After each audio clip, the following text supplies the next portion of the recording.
സ്വാഗതം news and വ്യൂസിലേക്ക്. രാഷ്ട്രീയത്തെ wider ആംഗിളിൽ കാണണമെന്നാണ് വി ഡി സതീശന്റെ നിലപാട്. അതുകൊണ്ടാകണം പാർട്ടി പുറത്താക്കിയ ആൾക്ക് KSU നേതാക്കൾ നിയമസഭയിൽ അകമ്പടി പോകുന്നത്. കോൺഗ്രസുമായി ഒരു ബന്ധവുമില്ലെന്ന് വി ഡി സതീശൻ പറഞ്ഞതിന്റെ അടുത്ത ദിവസം DCCയും MP-മാരും ചേർന്ന് മണ്ഡലത്തിൽ സ്വീകരണം നൽകുന്നത്. ലൈംഗികാരോപണ കേസിൽ പാർട്ടി പുറത്താക്കിയ ആളോട് ഇത്രയും വൈഡർ ആംഗിൾ സമീപനം പുലർത്താൻ കോൺഗ്രസിനല്ലാതെ മറ്റാർക്ക് സാധിക്കും? അപ്പോൾ നമ്മൾ കരുതും കേരളത്തിലെ എല്ലാ വിഷയങ്ങളിലും പ്രതിപക്ഷ നേതാവിന് വൈഡർ ആംഗിൾ സമീപനമാണെന്ന്. അത് പ്രതീക്ഷിച്ചാണ് ആഗോള അയ്യപ്പ സംഗമത്തെക്കുറിച്ച് പ്രതിപക്ഷ നേതാവിനോട് പറയുന്നത്. അപ്പോൾ പ്രതിപക്ഷ നേതാവ് ഞങ്ങൾ തടയും, വയനാട് തുരങ്കപാത ഞങ്ങൾ തടയും, കേരയിൽ ഞങ്ങൾ തടയും, ദേശീയപാത വികസനം ഞങ്ങൾ തടയും, തീരദേശപാത ഞങ്ങൾ തടയും, AA ക്യാമറ ഞങ്ങൾ ഉറപ്പായും തടയും.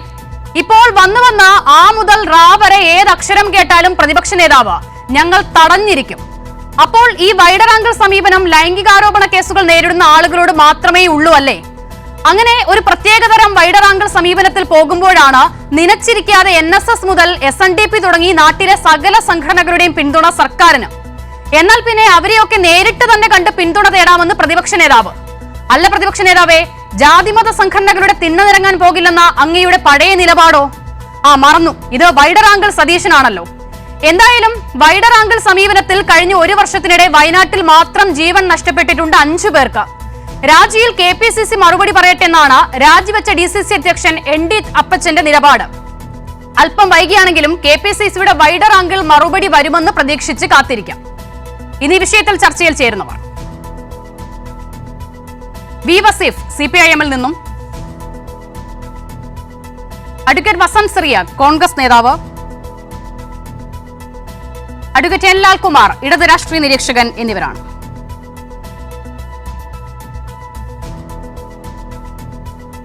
ആദ്യം അഡ്വക്കേറ്റ് L. ലാൽകുമാറിലേക്ക് പോകാം. ലാൽകുമാർ, സാധാരണ നിലയിൽ ഒരു നിയമസഭാ തെരഞ്ഞെടുപ്പ് കൂടി അടുത്തിരിക്കെ ഭരണപക്ഷത്തെ പ്രതിസന്ധിയിലാക്കുക, പ്രതിരോധത്തിലാക്കുക, ഇതൊക്കെയാണ് സാധാരണ നിലയിൽ നമ്മളൊരു പ്രതിപക്ഷ പാർട്ടിയിൽ നിന്നും പ്രതീക്ഷിക്കുന്നത്. പക്ഷേ കേരളത്തിന്റെ പ്രത്യേക സാഹചര്യത്തിൽ തൊടുന്ന എല്ലാ വിഷയത്തിലും കുഴപ്പത്തിലായി സ്വന്തം സംഘടനാ പ്രശ്നങ്ങൾ പോലും തീർക്കാൻ സമയമില്ലാത്തൊരു രാഷ്ട്രീയ പാർട്ടിയായി കോൺഗ്രസ് മാറുകയാണ്. വയനാട്ടിലെ വിഷയം നമ്മൾ ദിവസങ്ങളായി കണ്ടതാണ്. അതിന്റെ ഏറ്റവും ഒടുവിൽ ND അപ്പച്ചനെ കൊണ്ട് രാജിവെപ്പിക്കുന്നു. പാലക്കാട് രാഹുൽ മാങ്കൂട്ടത്തിന് ഒരു പിന്തുണയും ഇല്ല എന്ന് പ്രതിപക്ഷ നേതാവ് പറയുമ്പോൾ അവിടുത്തെ എല്ലാ നേതാക്കളും ചേർന്ന് സ്വീകരണം നൽകുന്നു, മാലയിട്ടില്ല എന്ന് മാത്രം. ആഗോള അയ്യപ്പ സംഗമത്തിൽ സർക്കാരിനെതിരെ നിലപാടെടുത്ത് രംഗത്ത് വരുന്നു. മറ്റ് ജാതി മത സംഘടനകളൊക്കെ സർക്കാരിനെ പിന്തുണയ്ക്കുന്നു. ഒടുവിൽ അവരുടെ പിന്തുണ അഭ്യർത്ഥിച്ച് അങ്ങോട്ട് പോകേണ്ട നിലപാട് വരുന്നു. ഇതൊക്കെ പോട്ടെ, ഇത്തരം ചില വിഷയങ്ങളിൽ 1-2 വിഷയങ്ങളിൽ അടിയന്തര പ്രമേയം കൊണ്ടുവന്ന് സർക്കാരിനെ പ്രതിരോധത്തിലാക്കാമെന്ന് കരുതി തയ്യാറായി നിയമസഭയിലേക്ക് വരുമ്പോഴാണ് സ്വന്തം അടിയന്തരമായി പോകുന്ന അവസ്ഥയിലേക്ക് പ്രതിപക്ഷം എത്തുകയും ചെയ്യുന്നത്.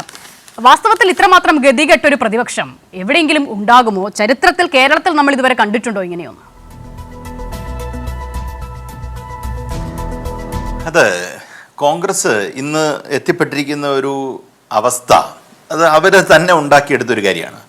കോൺഗ്രസിൻ്റെ ഓർഗാനിക് ഫങ്ഷനിങ്ങിനെ നശിപ്പിച്ചുകൊണ്ട് ഈ കേഡർ സെമി കേഡർ എന്നൊക്കെ പറയുന്ന സിസ്റ്റം അവർ കൊണ്ടുവരാൻ ശ്രമിക്കുകയും ഇന്ന് തൊട്ട് നമ്മൾ കേഡറാണ്, ഇന്ന് തൊട്ട് നമ്മൾ സെമി കേഡറാണെന്ന് പറഞ്ഞ് വലിയ കൊട്ടിഘോഷിക്കുന്ന ഒരു അന്തരീക്ഷത്തിലേക്ക് കാര്യങ്ങളെ മാറ്റുകയും എന്നിട്ട് ഒന്നും നടക്കാതിരിക്കുകയും ചെയ്യുന്നു. നോക്കൂ, സെമി കേഡർ കൊണ്ടുവരാൻ അല്ലെങ്കിൽ കേഡർ കൊണ്ടുവരാൻ ശ്രമിച്ച K. സുധാകരനെ തന്നെ ചവിട്ടി പുറത്താക്കുന്ന ഒരു സാഹചര്യം കേരളത്തിലെ കോൺഗ്രസ് രാഷ്ട്രീയത്തിലുണ്ടായി.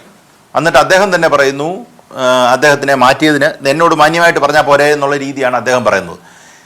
ഇത് കോൺഗ്രസിനകത്ത് ഇപ്പോൾ ഉള്ള ഗ്രൂപ്പുകൾ വളരെ അധികമാണ്. സതീശൻ്റെ പക്ഷം ഒന്ന്, സതീശനെതിരെ നിൽക്കുന്ന KC വേണുഗോപാൽ ഒരു പക്ഷം, KC വേണുഗോപാൽ കുറച്ചു നേരം സതീശൻ്റെ കൂട്ടത്തിൽ നിൽക്കുന്ന അവസരം ഉണ്ടാകുന്നു.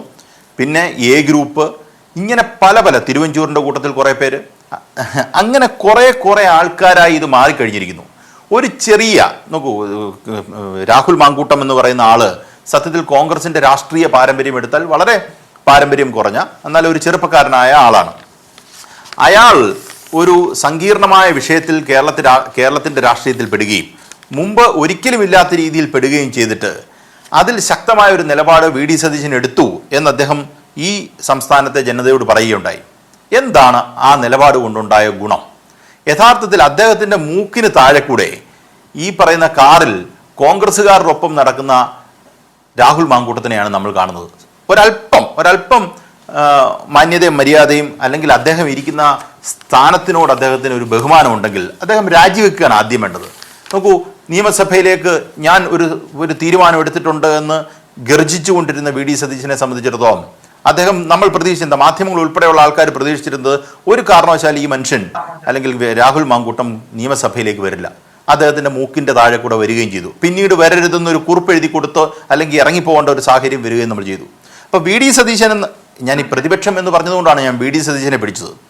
വി ഡി സതീശൻ എന്ന് പറയുന്ന ആള് യഥാർത്ഥത്തിൽ ഏറ്റവും കൂടുതൽ സെറ്റ് ബാക്സ് നേരിടുന്ന ഒരു സന്ദർഭത്തിലൂടെയാണ് കടന്നു പോകുന്നത്. അദ്ദേഹത്തിന് പല കാര്യത്തിനും ലോജിക്കൽ റീസണിങ് ഇല്ല, അദ്ദേഹം അഗ്രസീവ് ആകുന്നു, അദ്ദേഹം പറയുന്നത് കൺവിൻസിങ് അല്ല, അദ്ദേഹം പറയുന്നത് കോൺഗ്രസിന്റെ രാഷ്ട്രീയത്തിനുള്ളിൽ തന്നെ ആൾക്കാർ കേൾക്കാത്തതായി കുറെ ദിവസങ്ങളായി നമ്മൾ എടുത്തു കഴിഞ്ഞാൽ, ഈ എപ്പിസോഡ്സ് എല്ലാം എടുത്തു കഴിഞ്ഞാൽ സൈബർ പോരാളികൾ യഥാർത്ഥത്തിൽ വി ഡി സതീശനെ വിളിച്ചിട്ടുള്ളത് അത്രയും മോശം അസഭ്യ വർഷം വേറെ ആരെയും കുറച്ച് ആളുകളായിട്ട് വിളിച്ചിട്ടില്ല.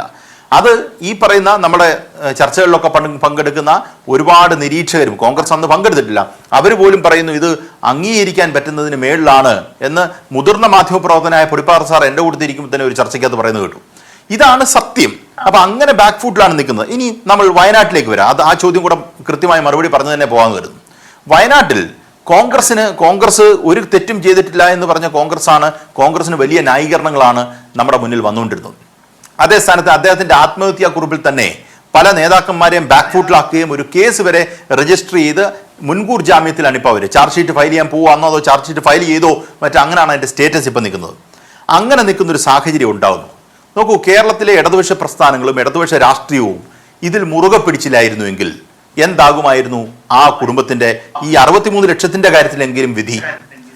കൃത്യമായി കൈരളി അടങ്ങുന്ന അല്ലെങ്കിൽ ഇടതുപക്ഷ പ്രസ്ഥാനങ്ങളുടെ ഒരു കൃത്യമായ ഇടപെടൽ കൊണ്ടാണ് യഥാർത്ഥത്തിൽ അവർക്ക് നീതി കിട്ടിയത്. KPCC പ്രസിഡന്റ് കഴിഞ്ഞ ദിവസം പറഞ്ഞത് ഈ പറയുന്ന എഗ്രിമെന്റുമായി ബന്ധപ്പെട്ട പ്രശ്നങ്ങൾ സോൾവ് ചെയ്യാൻ ഞങ്ങൾക്ക് താല്പര്യമില്ല എന്നാണ്. ഇന്ന് റിപ്പോർട്ടർ ചാനലിൽ ഒരു ചർച്ചയ്ക്കകത്ത് കോൺഗ്രസുമായി ബന്ധപ്പെട്ട് നിൽക്കുന്ന ഒരാൾ പറഞ്ഞത്, നോക്കൂ, തിരുവഞ്ചൂർ രാധാകൃഷ്ണന്റെ റിപ്പോർട്ടിനകത്ത് തിരുവഞ്ചൂർ രാധാകൃഷ്ണൻ ഇത് സെറ്റിൽ ചെയ്യണമെന്ന് പറഞ്ഞിട്ടുണ്ടായിരുന്നു. അന്ന് നടന്ന ചർച്ചകൾ തിരുവഞ്ചൂർ അങ്ങനെ റിപ്പോർട്ടും കൊടുത്തിട്ടില്ല, അങ്ങനെ ഒരു സംഭവം നമ്മൾ വെച്ചിട്ടില്ല എന്ന് പറഞ്ഞ ആൾക്കാരും ഈ നാട്ടിൽ കോൺഗ്രസിന്റെ ഭാഗമായിട്ടുണ്ട്. തിരുവഞ്ചൂർ അങ്ങനെ കൊടുത്തോന്നും ഒന്നും അറിയത്തില്ല, എന്താണ് എന്ന് നമുക്ക് അറിയത്തില്ല എന്ന് പറഞ്ഞുകൊണ്ട് അന്ന് നമ്മൾ പറഞ്ഞു തിരുവഞ്ചൂർ റിപ്പോർട്ട് കൊടുത്തപ്പം ഇതിനകത്ത് കുഴപ്പമുണ്ട്, അത് പരിഹരിക്കപ്പെടേണ്ടതാണ്, കോൺഗ്രസിന് അവിടെ വീഴ്ച പറ്റിയിട്ടുണ്ട് എന്ന് തിരുവഞ്ചൂരിന്റെ കണ്ടെത്തലുണ്ടെന്ന് പറഞ്ഞപ്പം പലരും സമ്മതിക്കാതിരുന്ന് നമ്മൾ കണ്ടതാണ്. അപ്പൊ ഇപ്പം മുഖ്യമന്ത്രി ജയരാജൻ കഴിഞ്ഞ ദിവസം കൃത്യമായി പറഞ്ഞു, കോൺഗ്രസ് ഈ വിഷയത്തിൽ ഡീൽ ചെയ്യുന്നില്ല എങ്കിൽ ഇടതുപക്ഷ പ്രസ്ഥാനങ്ങൾ കൃത്യമായി ആ വിഷയം ഡീൽ ചെയ്യും. ഈ പറയുന്ന NM വിജയന്റെ വീടുമായി ബന്ധപ്പെട്ട് അവർ നേരിടുന്ന പ്രശ്നവുമായി ബന്ധപ്പെട്ട് മറ്റ് രാഷ്ട്രീയ കക്ഷിയാണെങ്കിലും അതിനകത്ത് പരിഹരിക്കാനുള്ള ഇടപെടൽ നടത്തുമെന്ന് കൃത്യമായി ജയരാജൻ ഒരു മറുപടി കൊടുത്തു. അത് കഴിഞ്ഞ് ആ കുടുംബം മുഖ്യമന്ത്രിയെ കണ്ടു. നമുക്ക് ഒരു കാര്യം കൂടെ പറയാം. അപ്പം ഇവർക്ക് ഒരു രാഷ്ട്രീയമായ ഒരു സെറ്റ് ബാക്ക് ഉണ്ടാകുമെന്ന് വ്യക്തമായ ബോധ്യത്തിന്റെ അടിസ്ഥാനത്തിലാണ് അവർ ഇടപെടാൻ തുടങ്ങിയത്. ഇടപെട്ട് ഇപ്പം സെറ്റിൽ ചെയ്തത്, അതും പൂർണ്ണമായും സെറ്റിൽ ചെയ്തിട്ടില്ല, കോൺഗ്രസുമായ ബാധ്യത സെറ്റിൽ ചെയ്യുന്ന അവർ പറയുന്നപ്പം നമുക്കത് അങ്ങനെ തന്നെ എടുക്കാം. ഇതല്ലേ നമ്മൾ കണ്ടത്. അല്ലാതെ ഇവരെ വോളണ്ടറി ആയിട്ട് എന്നാൽ നമുക്ക് വില്ലിംഗ്ലി നമുക്കിത് അങ്ങ് സോൾവ് ചെയ്തേക്കാം എന്ന് പറഞ്ഞ് ചെയ്തതാണോ? ആ പെൺകുട്ടി, ആ വീട്ടിലെ കുട്ടി, മരുമകൾ, അവര് ആത്മഹത്യക്ക് ശ്രമിക്കേണ്ട സാഹചര്യം വന്നില്ലേ? ആത്മഹത്യക്ക് അവർക്ക് എന്തെങ്കിലും പറ്റിപ്പോയിരുന്നെങ്കിലോ? 3 മരണമാകത്തില്ലായിരുന്നോ ആ വീട്ടില്? അപ്പം 3 പേരെ 2 പേര് മരിക്കുകയും മൂന്നാമത്തെ ആളെ മരിക്കാൻ പ്രേരിപ്പിക്കുന്ന രീതിയിലേക്ക് അന്തരീക്ഷത്തിൽ കോൺഗ്രസിന്റെ രാഷ്ട്രീയം വയനാട്ടിൽ കൊണ്ടെത്തിച്ചു എന്നുള്ളത് ഒന്ന്. കൂടാതെ പല ആൾക്കാരോട് ആത്മഹത്യ ചെയ്തിട്ടുണ്ട്, പല നേതാക്കന്മാരും ആത്മഹത്യ ചെയ്തിട്ടുണ്ട്. അങ്ങനെ ഈ പറയുന്ന സംസ്ഥാനത്ത് നിൽക്കുന്ന ഈ വക്താക്കൾ പറയുന്നതും അല്ലെങ്കിൽ KPCC പ്രസിഡന്റ് പറയുന്നതും അല്ല യഥാർത്ഥത്തിൽ അവിടെ കിട്ടുന്ന ഒരു ഇംപ്രഷൻ. അത് കോൺഗ്രസിന് വളരെ ബാക്ക് ഫുട്ടിൽ തന്നെയാണ് കോൺഗ്രസിന്റെ സ്ഥിതി അവിടെ ഉള്ളത്. കോൺഗ്രസിന്റെ ലീഡേഴ്സിന് കൃത്യമായി അത് അറിയാം. കോൺഗ്രസ് ഈ പറയുന്ന അപ്പുറത്ത് നിൽക്കുന്ന ആൾക്കാർ ശക്തമായി ഇതിനകത്ത് ഇടപെടുമെന്ന് തോന്നിയത് കൊണ്ട് ഉണ്ടായ ഒരു മാറ്റമാണ് ഇതുണ്ടായത്. നല്ല കാര്യമായിട്ടാണ് ഞാൻ കണക്കാക്കുന്നത്. അവരുടെ അത്രയും ആ കുടുംബത്തിനൊരു ബാധ്യത ഒഴിഞ്ഞു എന്ന് പറയുന്നത് ഞാൻ എന്നെ പോസിറ്റീവായിട്ട് കാണുന്നത്. പക്ഷേ ആ മൂന്നാമതും ആ മരണം വല്ലതും നടന്നിരുന്നെങ്കിൽ കഷ്ടമായി പോയതിനെയും അങ്ങനെ അത്രത്തോളം എക്സ്റ്റെൻഡ് ചെയ്ത ഒരു കാര്യത്തിലേക്ക് വരാൻ പാടില്ലായിരുന്നു എന്നാണ് എനിക്ക് തോന്നുന്നത്. ശരി, ഞാൻ വരാം. വസന്തിലേക്ക് പോകുകയാണ്. വസന്ത, ഒരുപാട് വിഷയങ്ങളുണ്ട്. ഞാൻ ആമുഖത്തിൽ സൂചിപ്പിച്ചതുപോലെ എന്തായാലും നമുക്ക് വയനാട്ടിൽ നിന്ന് തുടങ്ങാമെന്ന് കരുതുന്നു. ഏറ്റവും ഒടുവിൽ ഇതാ ND അപ്പച്ചന്റെ രാജിയാണ് ഇന്നത്തെ ദിവസം നമ്മൾ കാണുന്നത്. KPCC അധ്യക്ഷൻ പറയുന്നത് പ്രകാരം ഒരു സുപ്രഭാതത്തിൽ സ്വയം അങ്ങ് രാജിവെക്കാമെന്ന് തോന്നി ND അപ്പച്ചൻ രാജിവെച്ചതാണ്. പക്ഷേ ND അപ്പച്ചനോട് ചോദിക്കുമ്പോൾ KPCC വിശദീകരിക്കട്ടെ എന്നതാണ് അദ്ദേഹത്തിന്റെ മറുപടി. KPCC അധ്യക്ഷൻ പറയുന്നത് പ്രകാരം സ്വന്തം ഇഷ്ടപ്രകാരം സ്വയം രാജിവെച്ച ഒരാൾ എന്തിനാണ് തന്റെ രാജിയെക്കുറിച്ച് KPCC മറുപടി പറയട്ടെ, KPCC വിശദീകരിക്കട്ടെ, എനിക്കൊന്നും പറയാനില്ല എന്ന് പറയുന്നത്? കേൾക്കുന്നില്ല വസന്ത, മ്യൂട്ടാണെന്ന് തോന്നുന്നു.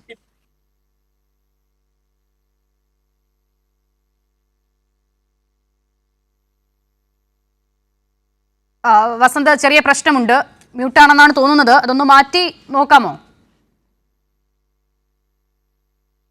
ശരി, ഞാൻ വരാം, വസന്തിലേക്ക് വരാം. പ്രശ്നം പരിഹരിച്ച ശേഷം ഞാൻ വസന്തിലേക്ക് വരാം. വി വസീഫിലേക്ക് പോകാം. വസീഫ്, നോക്കൂ, വയനാട്ടിലെ പ്രശ്നത്തിൽ നിന്ന് തന്നെ തുടങ്ങാം. ഇവിടെ ഇപ്പോൾ NM വിജയന്റെയും മകന്റെ മരണത്തിൽ രണ്ടാം പ്രതിയായിരുന്നു എൻ ഡി അപ്പച്ചൻ.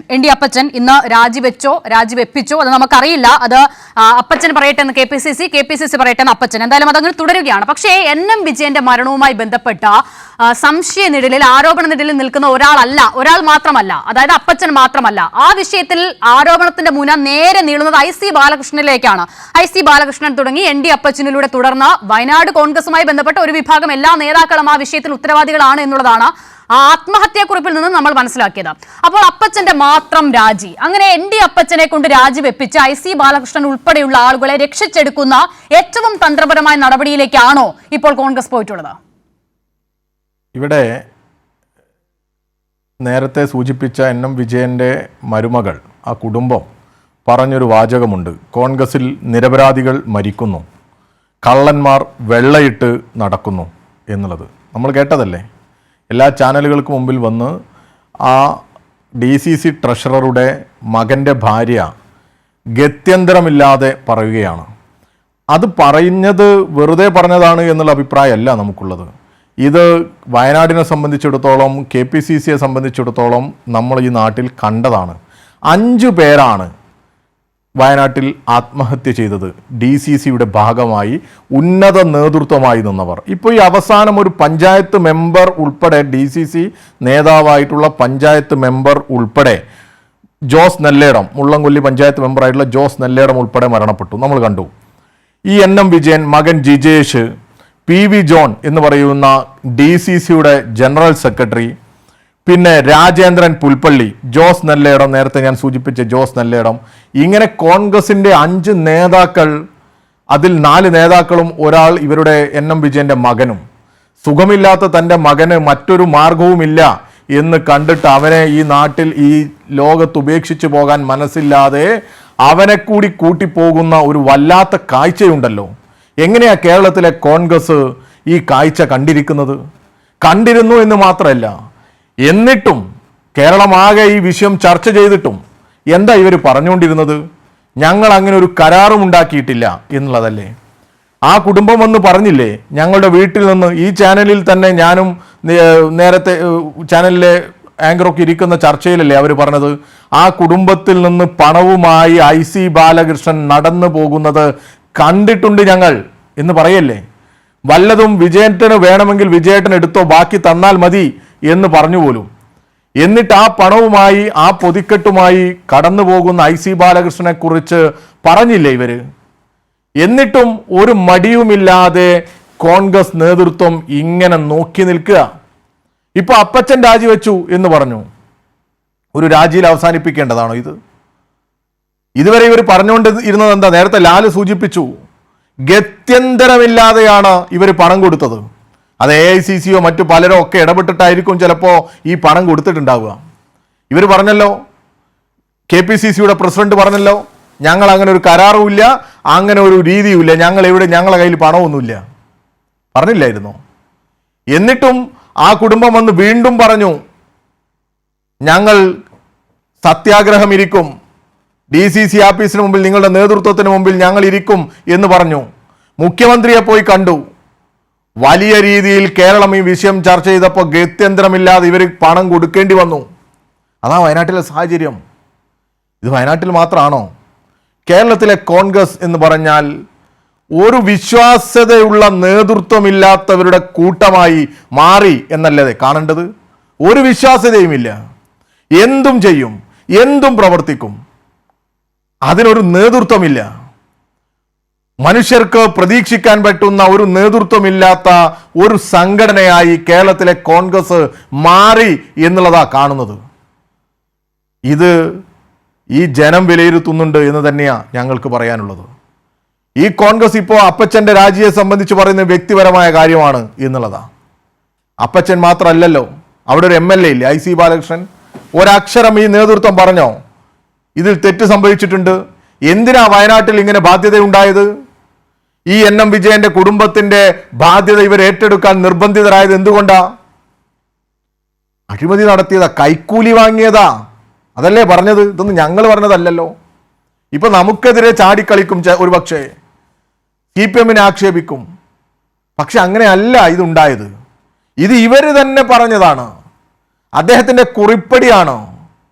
ജോസ് നെല്ലേടത്തിന്റെയും മറ്റൊരു കേസാണ്.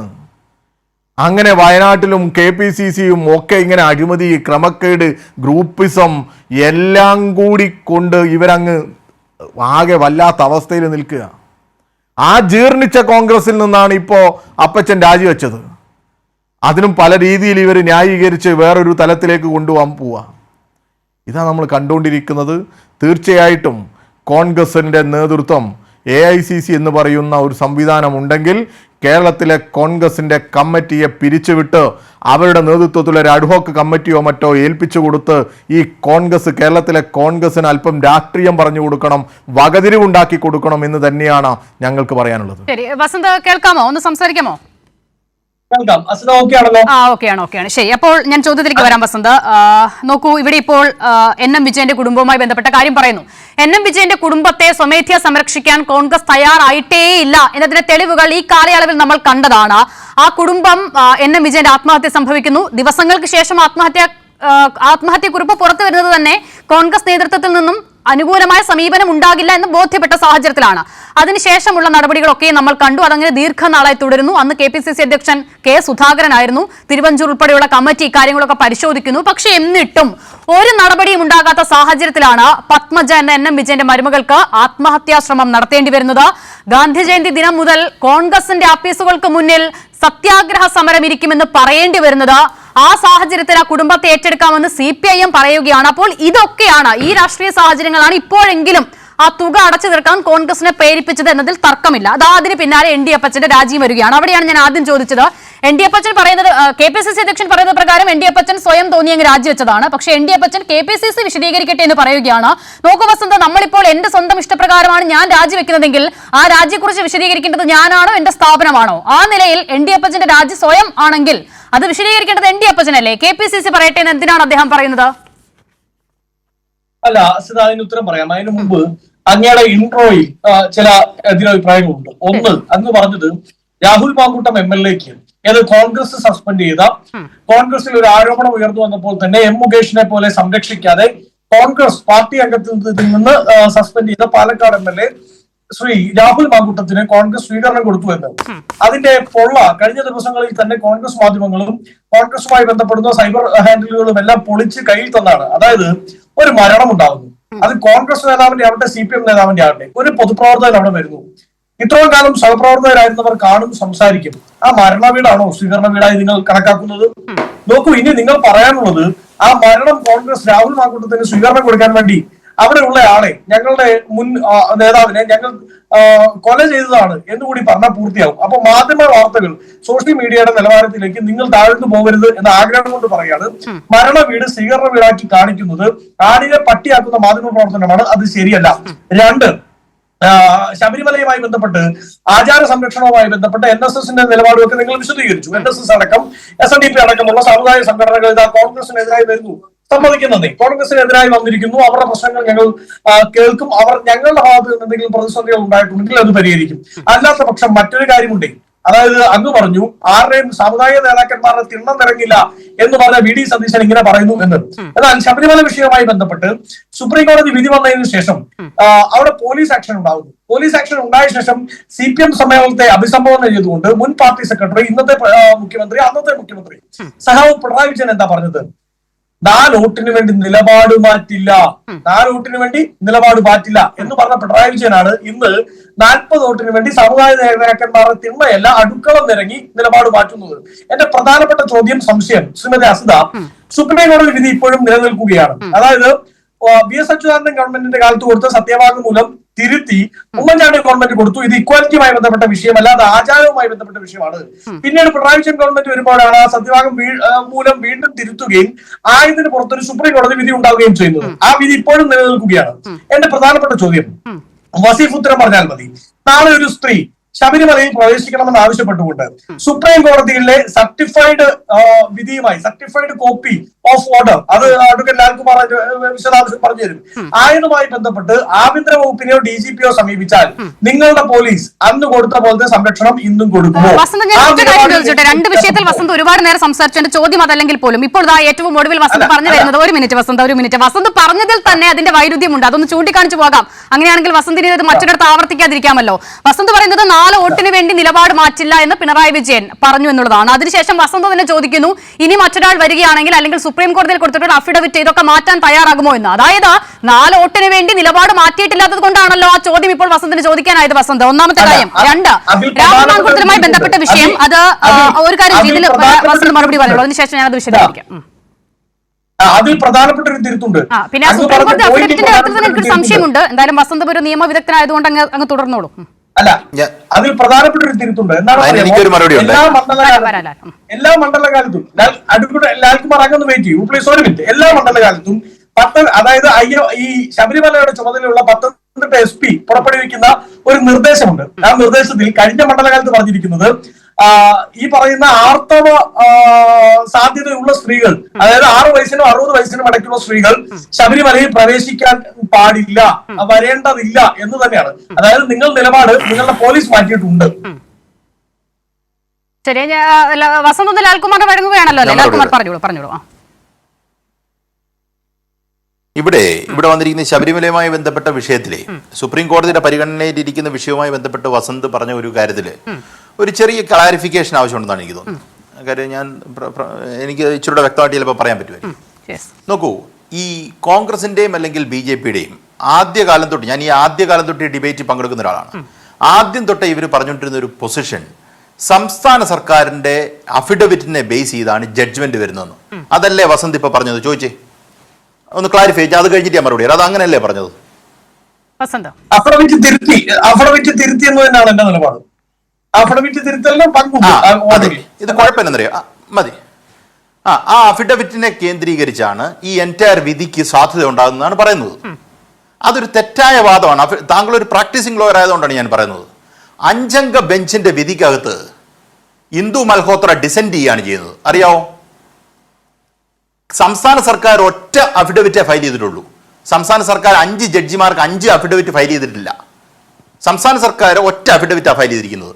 ആ അഫിഡവിറ്റ് നോക്കി ഒരു ഡിസെൻഡിങ് ജഡ്ജ്മെന്റ് അന്ന് ഇന്ദു മൽഹോത്രയ്ക്ക് എഴുതാമെങ്കിൽ അതിന്റെ അർത്ഥം മറ്റുള്ളവർക്കും എഴുതാമെന്നാണ്. സംസ്ഥാന സർക്കാരിന്റെ പൊസിഷൻ നോക്കിയിട്ടാണോ ഇന്ദു മൽഹോത്ര ഡിസെൻഡ് ചെയ്തത്? അങ്ങനെ അല്ല. അങ്ങനെ അത് നോക്കൂ, അവിടെ കൺസിഡർ ചെയ്തിരിക്കുന്നത് ഒരു കോൺസ്റ്റിറ്റ്യൂഷണൽ ക്വസ്റ്റ്യൻ ആയിരുന്നു. ഇപ്പം സംസ്ഥാന സർക്കാർ ഇവിടെ ആൾക്കാരെ കയറ്റുന്നില്ല എന്നുള്ളതാണുള്ള പ്രശ്നം. ഇതും ഇപ്പൊ കയറ്റേണ്ട ആവശ്യമില്ലെന്നാണ് ഞാനും കണക്കാക്കുന്നത്. കാരണം അത് ഞാൻ എക്സ്പ്ലെയിൻ ചെയ്യാം. ഈ NM വിജയന്റെ വിഷയം വന്നപ്പം ഒരു ആന്റിസിപ്പേറ്ററി ബെയിൽ മൂവ് ചെയ്തായിരുന്നല്ലോ IC ബാലകൃഷ്ണൻ.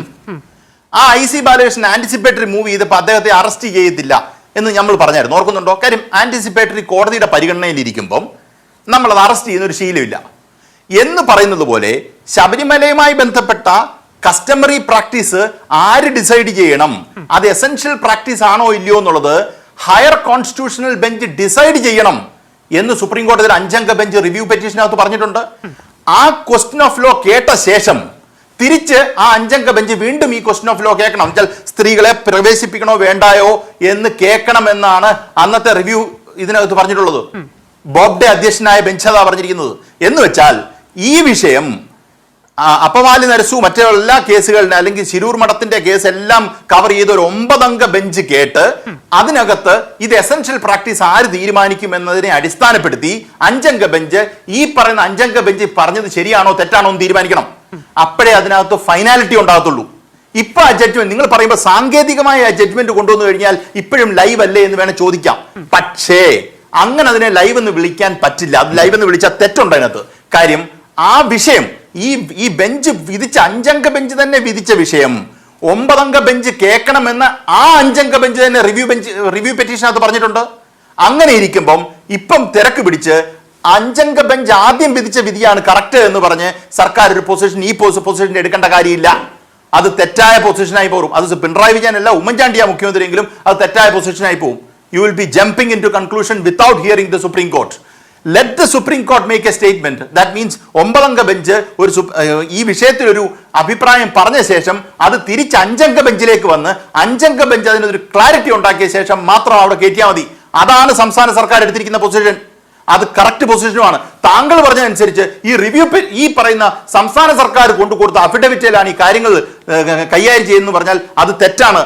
താങ്കളുടെ പ്രാക്ടീസിംഗ് ലോ കോൺഗ്രസിന്റെ പൊസിഷൻ താങ്കൾ പറഞ്ഞു. പക്ഷേ അത് നോക്കി തന്നെ കൃത്യമായി ഇന്ദു മൽഹോത്രയ്ക്ക് ഒരു ഡിസെൻഡിങ് ജഡ്ജ്മെന്റ് ഇടാമായിരുന്നു എന്ന് ഞാൻ ഓർമ്മിച്ചു മാത്രം. That I rest my case. ബന്ധപ്പെട്ട വിഷയവും ഒപ്പം തന്നെ രാഹുൽ മാങ്കൂട്ടത്തിലും ഒക്കെയും ചർച്ചയുടെ പരിധിയിൽ വരുന്നതാണെങ്കിലും വസന്ത്, എന്റെ ആദ്യത്തെ ചോദ്യം NM വിജയന്റെ മരണം, അതിനെ തുടർന്നുള്ള ND അപ്പച്ചന്റെ രാജി, ഈ വിഷയങ്ങളുമായി ബന്ധപ്പെട്ടാണ് വസന്ത്. മറ്റു വിഷയങ്ങളിലേക്ക് നമുക്ക് വരാം. അതിനു മുൻപ് ആ ചോദ്യത്തിലേക്ക് ഒന്ന് ഡയറക്റ്റ് വരൂ. അവിടെ നിന്നാണ് നമ്മൾ വഴിതിരിഞ്ഞു പോയത്. തീർച്ചയായും 10 സെക്കൻഡ് ശ്രീ അഡ്വക്കേറ്റ് ലാൽകുമാറിന് ഞങ്ങൾ രണ്ടുപേരും ലോയേഴ്സ് ആയതുകൊണ്ട് അദ്ദേഹം എന്നെക്കാൾ ഒരുപാട് സീനിയർ ആണ്. എങ്കിൽ പോലും അതിന്റെ അകത്തൊരു ഒരു ഒബ്ജക്ഷൻ ഉണ്ട്. അത് പറയാതിരിക്കാൻ പറ്റില്ല. അതുകൊണ്ടാണ് അങ്ങനെ അതിനെ അനുവദിക്കണം. അത് അദ്ദേഹം പറഞ്ഞെന്താണ്, റിവ്യൂ പെറ്റീഷൻ കോടതിയുടെ പരിഗണനയിൽ നിൽക്കുമ്പോൾ സർക്കാർ എടുത്തു ചാടി ഒരു തീരുമാനം എടുക്കേണ്ട എന്നാണ് ഈ റിവ്യൂ പെറ്റീഷൻ വരുന്നത്. ഈ റിവ്യൂ പെറ്റീഷൻ സുപ്രീം കോടതിയുടെ പരിഗണനയിൽ ഇരിക്കുമ്പോൾ തന്നെയാണ് ബിന്ദു അമ്നിയും രഹന ഫാത്തിമ അടക്കമുള്ളവർക്ക് അവിടെ കയറാൻ പോലീസ് പ്രൊട്ടക്ഷൻ സംസ്ഥാന സർക്കാർ. അതായത് ഈ വിധി വന്ന് അല്ലല്ല, പ്ലീസ് ചെക്ക് ദ ക്രോണോളജി. ആ ക്രോണോളജി വളരെ കൃത്യമാണ്. ഈ വിധി വന്ന് ആദ്യ മാസം തന്നെ റിവ്യൂ ഉണ്ട്. ഞാനൊരു നിക്ക് റിവ്യൂ പെറ്റീഷൻ പെൻഡിങ് ആയിട്ടിരിക്കുമ്പോ എന്നല്ല ഞാൻ പറഞ്ഞു. അപ്പൊ തന്നെ അവർ കയറി, അതല്ല പറയുന്നത്. താങ്കൾ ശ്രദ്ധിക്കാത്തതിന്റെ കുഴപ്പമാണ്. റിവ്യൂ പെറ്റീഷനകത്ത് ഒരു ഡിസിഷൻ പറഞ്ഞു. എന്ത്? ഈ ചോദ്യം 9 അംഗ ബെഞ്ച് കേൾക്കണം. അത് കേൾക്കണമെന്നുള്ള സമയം കഴിഞ്ഞിട്ടല്ല ബിന്ദു അമ്നി കയറിയിരിക്കുന്നത്. ആ റിവ്യൂ ബെഞ്ച് കൃത്യമായ ഒരു തീരുമാനം പറഞ്ഞ ശേഷം സംസ്ഥാന സർക്കാർ എടുക്കണ്ടെന്ന് പറഞ്ഞ് റിവ്യൂ പെറ്റീഷൻ ഇരിക്കുമ്പോൾ സംസ്ഥാന സർക്കാർ അല്ലെങ്കിൽ അവർ കയറിയതിനകത്ത് കുറ്റം പറയാൻ പറ്റത്തില്ല. അതാണ് ഞാൻ പറഞ്ഞത്. രണ്ട് കാര്യങ്ങളാണ്. ഇനി അതിലൊരു തർക്കത്തിന്റെ ആവശ്യമാണെന്ന് തോന്നുന്നില്ല വസന്ത്. ശരി വസന്ത്, നമുക്ക് അത് വസന്ത് ആ വിഷയത്തിലേക്ക് വരാം. സമയമുണ്ടെങ്കിൽ പിന്നീട് അതിലേക്ക് വരാം. ഇപ്പോൾ ഞാൻ ചോദിച്ച ചോദ്യത്തിലേക്ക് വരൂ. ഓക്കെ, ആ ക്രോണോളജിയിൽ എനിക്ക് എതിരഭിപ്രായമുണ്ട്. അതവിടെ നിൽക്കട്ടെ. അങ്ങ് പറഞ്ഞത് ND അപ്പച്ചനുമായി ബന്ധപ്പെട്ട് ഇപ്പോ അങ്ങ് പറഞ്ഞതോ അഡ്വക്കേറ്റ് ലാൽകുമാർ പറഞ്ഞതോ വസീഫ് പറഞ്ഞതോ ആയ ആരോപണങ്ങളൊന്നും പിണറായി വിജയൻ ഭരിക്കുന്ന പോലീസിനില്ലല്ലോ. ആ പോലീസിന്റെ FIRൽ എവിടെയെങ്കിലും ഇത് അഴിമതി പണമായിരുന്നു എന്നും അഴിമതിയുമായി ബന്ധപ്പെട്ട് വലിയ കണ്ടെത്തലുകൾ കണ്ടെത്താൻ സാധിച്ചിട്ടുണ്ട് എന്ന് കോടതിയിൽ കൊടുത്ത റിപ്പോർട്ടിൽ പറഞ്ഞിട്ടില്ല. ഉണ്ടായിരുന്നെങ്കിൽ ഈ ആന്റിസിപ്പേറ്ററി ബെയില് സാങ്ഷൻ ആവുമായിരുന്നില്ലല്ലോ. ആന്റിസിപ്പേറ്ററി ബെയില് സാങ്ഷൻ ആയി കൊടുക്കുന്നത് ശക്തമായ വാദമുഖം ഇപ്പുറത്തെ പ്രോസിക്യൂഷൻ ഇല്ലാതെ വന്നതുകൊണ്ടാണ്. അതായത് നിങ്ങൾ പറഞ്ഞത്, പ്രിയപ്പെട്ട വസീഫ് പറഞ്ഞ ഒരു വാദം പോലും പോലീസിന് അവിടെ ഇല്ല. 2, ഞങ്ങളെ സംബന്ധിച്ച് ഞങ്ങൾക്ക് അവിടുത്തെ മരുമകളോ അല്ലെങ്കിൽ തൊട്ടപ്പുറത്ത് അല്ല അഴിമതിയുമായി ബന്ധപ്പെട്ടാണ് എന്ന് എവിടെയാണ് പറഞ്ഞിരിക്കുന്നത് പോലീസ്? 2, അപ്പുറത്തെ വീട്ടിലെ ചേച്ചിയോ മരുമകളോ ഒന്നുമല്ല ഞങ്ങളുടെ വിഷയം. ഞങ്ങളുടെ വിഷയം കാലങ്ങളായി ഞങ്ങളോട് സഹകരിച്ച് പ്രവർത്തിച്ചിരുന്ന ഞങ്ങളുടെ നേതാവായിരുന്ന ശ്രീ NM വിജയനാണ്. അദ്ദേഹം മരണപ്പെട്ടു. അപ്പൊ അദ്ദേഹത്തിന് ഒരു കടബാധ്യത ഉണ്ട്. അത് അദ്ദേഹത്തിന്റെ കുടുംബം പറയുന്നത് പാർട്ടിക്ക് വേണ്ടി ഉണ്ടായതാണ് എന്ന് പറഞ്ഞാൽ അത് പരിഹരിക്കും. അത് പരിഹരിക്കാം എന്നത് പാർട്ടി വളരെ കൃത്യമായി പറഞ്ഞു. അത് പരിഹരിക്കാൻ ആ പെൺകുട്ടി ആത്മഹത്യ ചെയ്യാൻ കാത്തിരുന്നത്, ലാൽകുമാർ പറഞ്ഞതുപോലെ ആ കുട്ടി മരിച്ചിരുന്നെങ്കിലോ 3 മരണം ഒരു കുടുംബത്തിൽ കോൺഗ്രസുമായി ബന്ധപ്പെട്ട് ഒരേ വിഷയത്തിൽ ആ നിലയിലേക്ക് എത്തുമായിരുന്നില്ല. ഇപ്പൊ ഇത്രയും നാൾ കാത്തിരിക്കേണ്ടി വന്നത് എന്താണ്? പത്മജ പറഞ്ഞ 2-ാം തീയതിക്ക് ഇനി കുറച്ച് ദിവസങ്ങൾ മാത്രമാണ് ശേഷിക്കുന്നത്. കോൺഗ്രസിന്റെ ഓഫീസിന് മുന്നിൽ സമരം തുടങ്ങും. CPM പറയുന്നു ഞങ്ങൾ ഏറ്റെടുക്കാം. ഈ സാഹചര്യങ്ങൾ ഇപ്പോൾ വന്നില്ലായിരുന്നുവെങ്കിൽ കോൺഗ്രസ് എന്ത് നിലപാട് സ്വീകരിക്കുമായിരുന്നു? ആ നിലപാട് അങ്ങനെയാണെങ്കിൽ ഇതിന് മുൻപ് സ്വീകരിക്കാമായിരുന്നല്ലോ. ഞങ്ങൾക്ക് ബക്കറ്റ് ഒന്നും ഇല്ലല്ലോ. ഇന്ന് രാവിലെ പറഞ്ഞാൽ നാളെ രാവിലെ 60 ലക്ഷം രൂപ ഉണ്ടാക്കാൻ ബക്കറ്റുമായി ഇറങ്ങുന്ന പരിപാടി കോൺഗ്രസിന് ഇല്ലല്ലോ. അതുകൊണ്ടാണല്ലോ NM വിജയൻ ഭരിക്കേണ്ടി വന്നത്. പണം കണ്ടെത്തേണ്ടതായിട്ടുണ്ട്. ഏതൊക്കെ വിഷയത്തിലാണ് സുതാര്യത ഉള്ളത്? ഞാൻ പറയാമെന്നേ, നിങ്ങൾ പിരിച്ച കഥ പറയാം. ഏതിലൊക്കെയാണ് സുതാര്യത വേണ്ടത്? അത് സംസാരിക്കാൻ നമുക്ക് അങ്ങനെ സംസാരിക്കണമെങ്കിൽ ഇത് ഞങ്ങളെ സംബന്ധിച്ച് പണം കണ്ടെത്തേണ്ടതായിട്ടുണ്ട്. ആ വിഷയവുമായി ബന്ധപ്പെട്ട് കോൺഗ്രസ് പാർട്ടിയുടെ ഒരു അന്വേഷണ കമ്മീഷൻ ഉണ്ടായിരുന്നു. ആയത് പഠിക്കേണ്ടതായിട്ടുണ്ട്. അതുമായി ബന്ധപ്പെട്ട് ഞങ്ങൾ ആ വിഷയം പരിഹരിച്ചു കഴിഞ്ഞു. ഞങ്ങളെ സംബന്ധിച്ച് 2 ND അപ്പച്ചന്റെ വാദമാണല്ലോ അന്ന് പറയുന്നത്. ND അപ്പച്ചൻ ഇന്നലെ എന്താണ് മുൻ DCC പ്രസിഡന്റ് ഇന്നലെ മെനിഞ്ഞാന്നുമായി നിങ്ങൾ മാധ്യമങ്ങളോട് പറഞ്ഞത് ആരും എന്നോട് രാജി ആവശ്യപ്പെട്ടിട്ടില്ല. ഞാൻ രാജിവെക്കണമെങ്കിൽ ഞാൻ തീരുമാനിക്കണം. ചില ശാരീരിക ബുദ്ധിമുട്ടുകളും ആരോഗ്യ പ്രശ്നങ്ങളും ഉണ്ട് എന്ന് നേതൃത്വത്തെ ഞാൻ അറിയിച്ചിട്ടുണ്ട് എങ്കിൽ പോലും ഞാൻ സ്വമേധയാ തീരുമാനിച്ചാൽ മാത്രമാണ് ഞാൻ രാജിവെക്കുക എന്ന് അദ്ദേഹം തന്നെ ഇന്നലെ പറഞ്ഞു. ഇന്ന് അദ്ദേഹം രാജിവെച്ചു. അദ്ദേഹം സ്വമേധയാണ് രാജിവെച്ചെന്ന് പാർട്ടി പ്രസിഡന്റ് വളരെ കൃത്യമായി പറഞ്ഞു. അപ്പൊ നിങ്ങൾ ചോദിച്ചു മാധ്യമങ്ങൾ എന്താണ് ND അപ്പച്ചനോട്, എന്താണ് അങ്ങനെ രാജിയുമായി ബന്ധപ്പെട്ട വിഷയം? അപ്പൊ അദ്ദേഹം പറഞ്ഞ എന്താണ്, ഞാൻ രാജി KPCCക്ക് കൈമാറി കഴിഞ്ഞു, ഇനി ആ വിഷയത്തിൽ രാജി സ്വീകരിക്കുമോ ഇല്ലയോ, അത് എന്റെ നിലപാട് രാജിയുമായി ബന്ധപ്പെട്ടത് അംഗീകരിക്കേണ്ടതുണ്ടോ ഇല്ലയോ എന്നത് പാർട്ടിയാണ് പറയുന്നത്, പാർട്ടി അധ്യക്ഷനാണ് പറയേണ്ടതെന്ന് പറഞ്ഞാൽ അത് അച്ചടക്കമുള്ള ഒരു പാർട്ടി പ്രവർത്തകന്റെ മറുപടിയായി മാത്രം കണ്ടാൽ അനാരോഗ്യം മാത്രമാണോ അദ്ദേഹത്തിന്റെ രാജിയിലേക്ക് നയിച്ചത്? അല്ലല്ലോ, ഞാൻ വളരെ കൃത്യമായി എന്നത് പറഞ്ഞു. ഈ ഏതാണ് ND അപ്പച്ചൻ ഇന്നലെ നിങ്ങളോട് എന്താ പറഞ്ഞത്?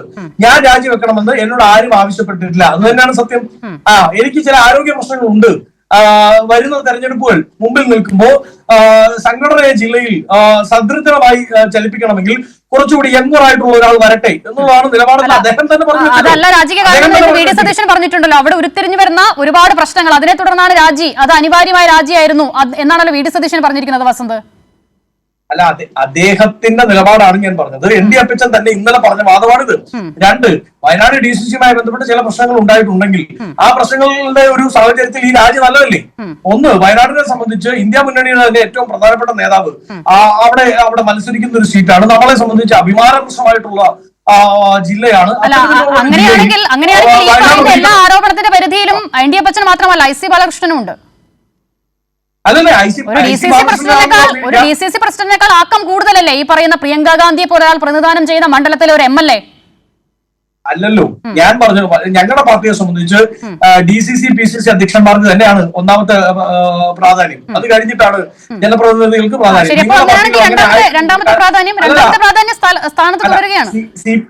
CPM ഒരു കാലഘട്ടം വരെ അങ്ങനെ ആയിരുന്നു. പിണറായി വിജയൻ മുഖ്യമന്ത്രി ആവുന്നോളം വരെ, മുഖ്യമന്ത്രി ആയ ശേഷം അങ്ങനെ അല്ലെന്നായി. അത് അവിടെ നിൽക്കട്ടെ. അപ്പോ ഞാൻ പറഞ്ഞത് വളരെ കൃത്യമാണ്. ND അപ്പച്ചന്റെ സ്വമേധയുള്ള രാജി അത് അനിവാര്യമായ ഒരു രാജിയാണോ എന്ന് ചോദിച്ചാൽ രാഷ്ട്രീയ കാലാവസ്ഥയിൽ അദ്ദേഹം രാജിവെച്ചത് നന്നായി. പുതിയൊരാൾ വരട്ടെ. പുതിയൊരാൾ വരുന്നതിൽ എന്താ തെറ്റ്? ഞാൻ അഭിപ്രായം, വ്യക്തിപരമായി ഞാൻ അഭിപ്രായമുള്ള ആളാണ്. കാര്യം പുതിയ തലമുറ വരണം, പഴയ ആൾക്കാർ മാറി നിൽക്കട്ടെ. ആരോഗ്യ പ്രശ്നങ്ങളുള്ളവർ അവിടെ കടിച്ചു തൂക്കേണ്ട കാര്യമില്ല, അവർ മാറുന്നത് തന്നെയാണ് നല്ലത്. അപ്പൊ അദ്ദേഹം സ്വമേധയാ മാറാൻ തീരുമാനിച്ചത് DCC പുനഃസംഘടന അടുത്ത് വരുന്നെങ്കിൽ പോലും അതിന്റെ ആവശ്യമില്ല, ഞാൻ സ്വമേധയാ മാറി നിൽക്കുന്നു എന്ന് അദ്ദേഹം തീരുമാനിച്ചാൽ എന്താ തെറ്റ്? തദ്ദേശ സ്വയംഭരണ തെരഞ്ഞെടുപ്പുകൾ അടക്കം വരുന്നു.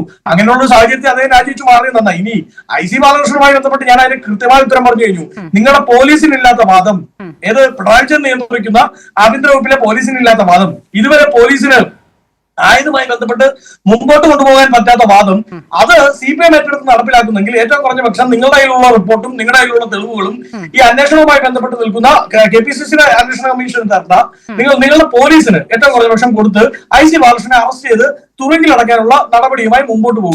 ശരി. പോലീസിന് അല്ലെങ്കിൽ CPM-ന് ആ വാദം ഏറ്റെടുക്കാൻ സാധിച്ചത് NM വിജയന്റെ ആത്മഹത്യാ ഗ്രൂപ്പിലൂടെയാണ് വസീഫ. അപ്പോൾ ആ വാദങ്ങൾ എന്തുകൊണ്ടാണ് തെളിയിക്കാനാകാതിരുന്നത് പോലീസിന്? ഇപ്പോൾ ഇതാ IC ബാലകൃഷ്ണൻ ആ ചിത്രത്തിലേ ഇല്ല. ND അപ്പച്ചന്റെ രാജി വയനാട്ടിൽ ഉയർന്ന ഒരു പ്രശ്നങ്ങളുമായി ബന്ധപ്പെട്ടല്ല, പ്രത്യേകിച്ച് NM വിജയന്റെ മരണവുമായി ബന്ധപ്പെട്ടേ അല്ല, അനാരോഗ്യം കൊണ്ട് മാത്രം. ഞാൻ തുടക്കത്തിലേ പറഞ്ഞു, കോൺഗ്രസിന്റെ ഇന്നത്തെ നേതൃത്വം ആകെ അങ്ങ് രാജിവെക്കട്ടെ, അല്ലെങ്കിൽ അവരെ AICC പിരിച്ചുവിടട്ടെ. അതുതന്നെ ഇപ്പോൾ വസന്തും പറഞ്ഞത്, ആ നേതൃത്വം പോയത് നന്നായി എന്നുള്ളത്, പുതിയ ആളുകൾ വരട്ടെ എന്നുള്ളത്. ഞാനും അത് തന്നെയാണ് പറയാൻ ശ്രമിച്ചത്. കോൺഗ്രസിന് ഇന്നുള്ള നേതൃത്വം എന്ന് പറഞ്ഞാൽ എല്ലാ ക്രമക്കേടുകളും തട്ടിപ്പുകളും ചതിയും ഗ്രൂപ്പിസവും ഒക്കെ നടത്തി ഒരു ക്രെഡിബിലിറ്റിയുമില്ലാത്ത നേതൃത്വമാണ്. ആ നേതൃത്വത്തിൽ ഒരാൾക്കും വിശ്വാസമില്ല. ആർക്കാ വിശ്വാസം? ഈ NM വിജയൻ്റെ കുടുംബം തന്നെ പറഞ്ഞത് നമ്മൾ കേട്ടതല്ലേ, ഞങ്ങളാരും പറഞ്ഞതല്ല. ഈ ചാനലിൽ ഉൾപ്പെടെ കാണിച്ചതാണ്. ഇത് ആരോട് കൈക്കൂലിയായി വാങ്ങിയ പണമാണ്, അവിടെയുള്ള വയനാട്ടിലെ പാവപ്പെട്ട ആളുകൾക്ക് ജോലി കൊടുക്കും എന്ന് പറഞ്ഞ് വാങ്ങിവെച്ച പണമാണ് IC ബാലകൃഷ്ണൻ കൊണ്ടുപോകുന്നത് ഞാൻ കണ്ടത് എന്ന്. അല്ലാതെ എവിടുന്ന പണം? ഈ IC ബാലകൃഷ്ണൻ എങ്ങനെയാണ് ബാധ്യതയുണ്ടായത്? ഇവർ സമൂഹത്തോട് IC ബാലകൃഷ്ണൻ അല്ല, സോറി, NM വിജയൻ എങ്ങനെയാണ് ഈ ബാധ്യതയുണ്ടായത് പറയണ്ടേ? ആ കുടുംബം തന്നെ പറഞ്ഞല്ലോ എങ്ങനെ ബാധ്യതയുണ്ടായത്. കോൺഗ്രസിന്റെ പരിപാടി സംഘടിപ്പിച്ച് മാത്രം ബാധ്യതയുണ്ടായതാണോ? എന്നാ അങ്ങനെയാണ്, അങ്ങനെ പറ. ആ കുടുംബം പറയുന്നുണ്ടല്ലോ ബാധ്യത എങ്ങനെ ഉണ്ടായി എന്നുള്ളത്. അപമാനം സഹിക്കവയ്യാതെ അഭിമാനബോധമുള്ള NM വിജയൻ, DCCയുടെ ട്രഷറർ, അദ്ദേഹത്തിന്റെ ഭൂമി പണയം വെച്ച്, വീട് പണയം വെച്ച്, ഉള്ള സ്വത്ത് വിറ്റ് ആ ബാധ്യതകളെല്ലാം തീർക്കാൻ അദ്ദേഹം ഓടി നടന്ന് അദ്ദേഹം അതിന് പരിശ്രമിച്ചു. അങ്ങനെ കൊടുത്തതാ പണം, അങ്ങനെയാ ബാധ്യത ഉണ്ടായത്. ഇതൊന്നും ഞങ്ങൾ CPM-കാർ പറയുന്നതല്ല. എന്നിട്ട് വെറുതെ എന്തെങ്കിലും പറയുക, പിന്നെ പറയാം ഞങ്ങളെ കയ്യിൽ ബക്കറ്റ് ഇല്ലല്ലോ എന്ന്. ഓ, ബക്കറ്റ് ഇല്ലാത്ത പാർട്ടി, നാണമുണ്ടോ പറയാൻ? എത്ര പിരിവ് ഇവർ ബക്കറ്റ് പിരിവിലൂടെ നടത്തുന്നുണ്ട്? ആക്ഷേപിക്കാണോ നിങ്ങൾ? ബക്കറ്റ് കളക്ഷൻ എടുക്കാറില്ലേ നിങ്ങൾ കളക്ഷൻ എടുക്കാറില്ല? നാട്ടിൽ നിന്ന് പിരിക്കാറില്ലേ? ഇപ്പോൾ ഈ പണം ഇല്ല എന്ന് നിങ്ങളുടെ KPCC പ്രസിഡന്റ് പറഞ്ഞു, ഞങ്ങളുടെ കയ്യിൽ പണമില്ല എന്ന് പറഞ്ഞിട്ട് ഈ 63 ലക്ഷം ദിവസങ്ങൾക്കുള്ളിൽ എവിടെ നിന്ന് വന്നു? എന്നാൽ നിങ്ങൾ പറ, ആരാ നിങ്ങളുടെ ഫണ്ടർ? ആരാ നിങ്ങൾക്ക് പണം തന്നത്? എവിടുന്നാ നിങ്ങൾക്ക് കിട്ടുന്നത്? പറയണ്ടേ നിങ്ങൾ? AICCയുടെ നേതാവ് വയനാട്ടിൽ സോണിയാഗാന്ധിയും രാഹുൽ ഗാന്ധിയും പ്രിയങ്ക ഗാന്ധിയും ഒക്കെ വന്നിറങ്ങിയപ്പോൾ കൊണ്ടുവന്ന പണമാണോ? നിങ്ങൾ പറ. ഞങ്ങൾ ബക്കറ്റ് പിരിവ് നടത്തിയിട്ട് തന്നെ പിരിക്കുക, ആയിക്കോട്ടെ.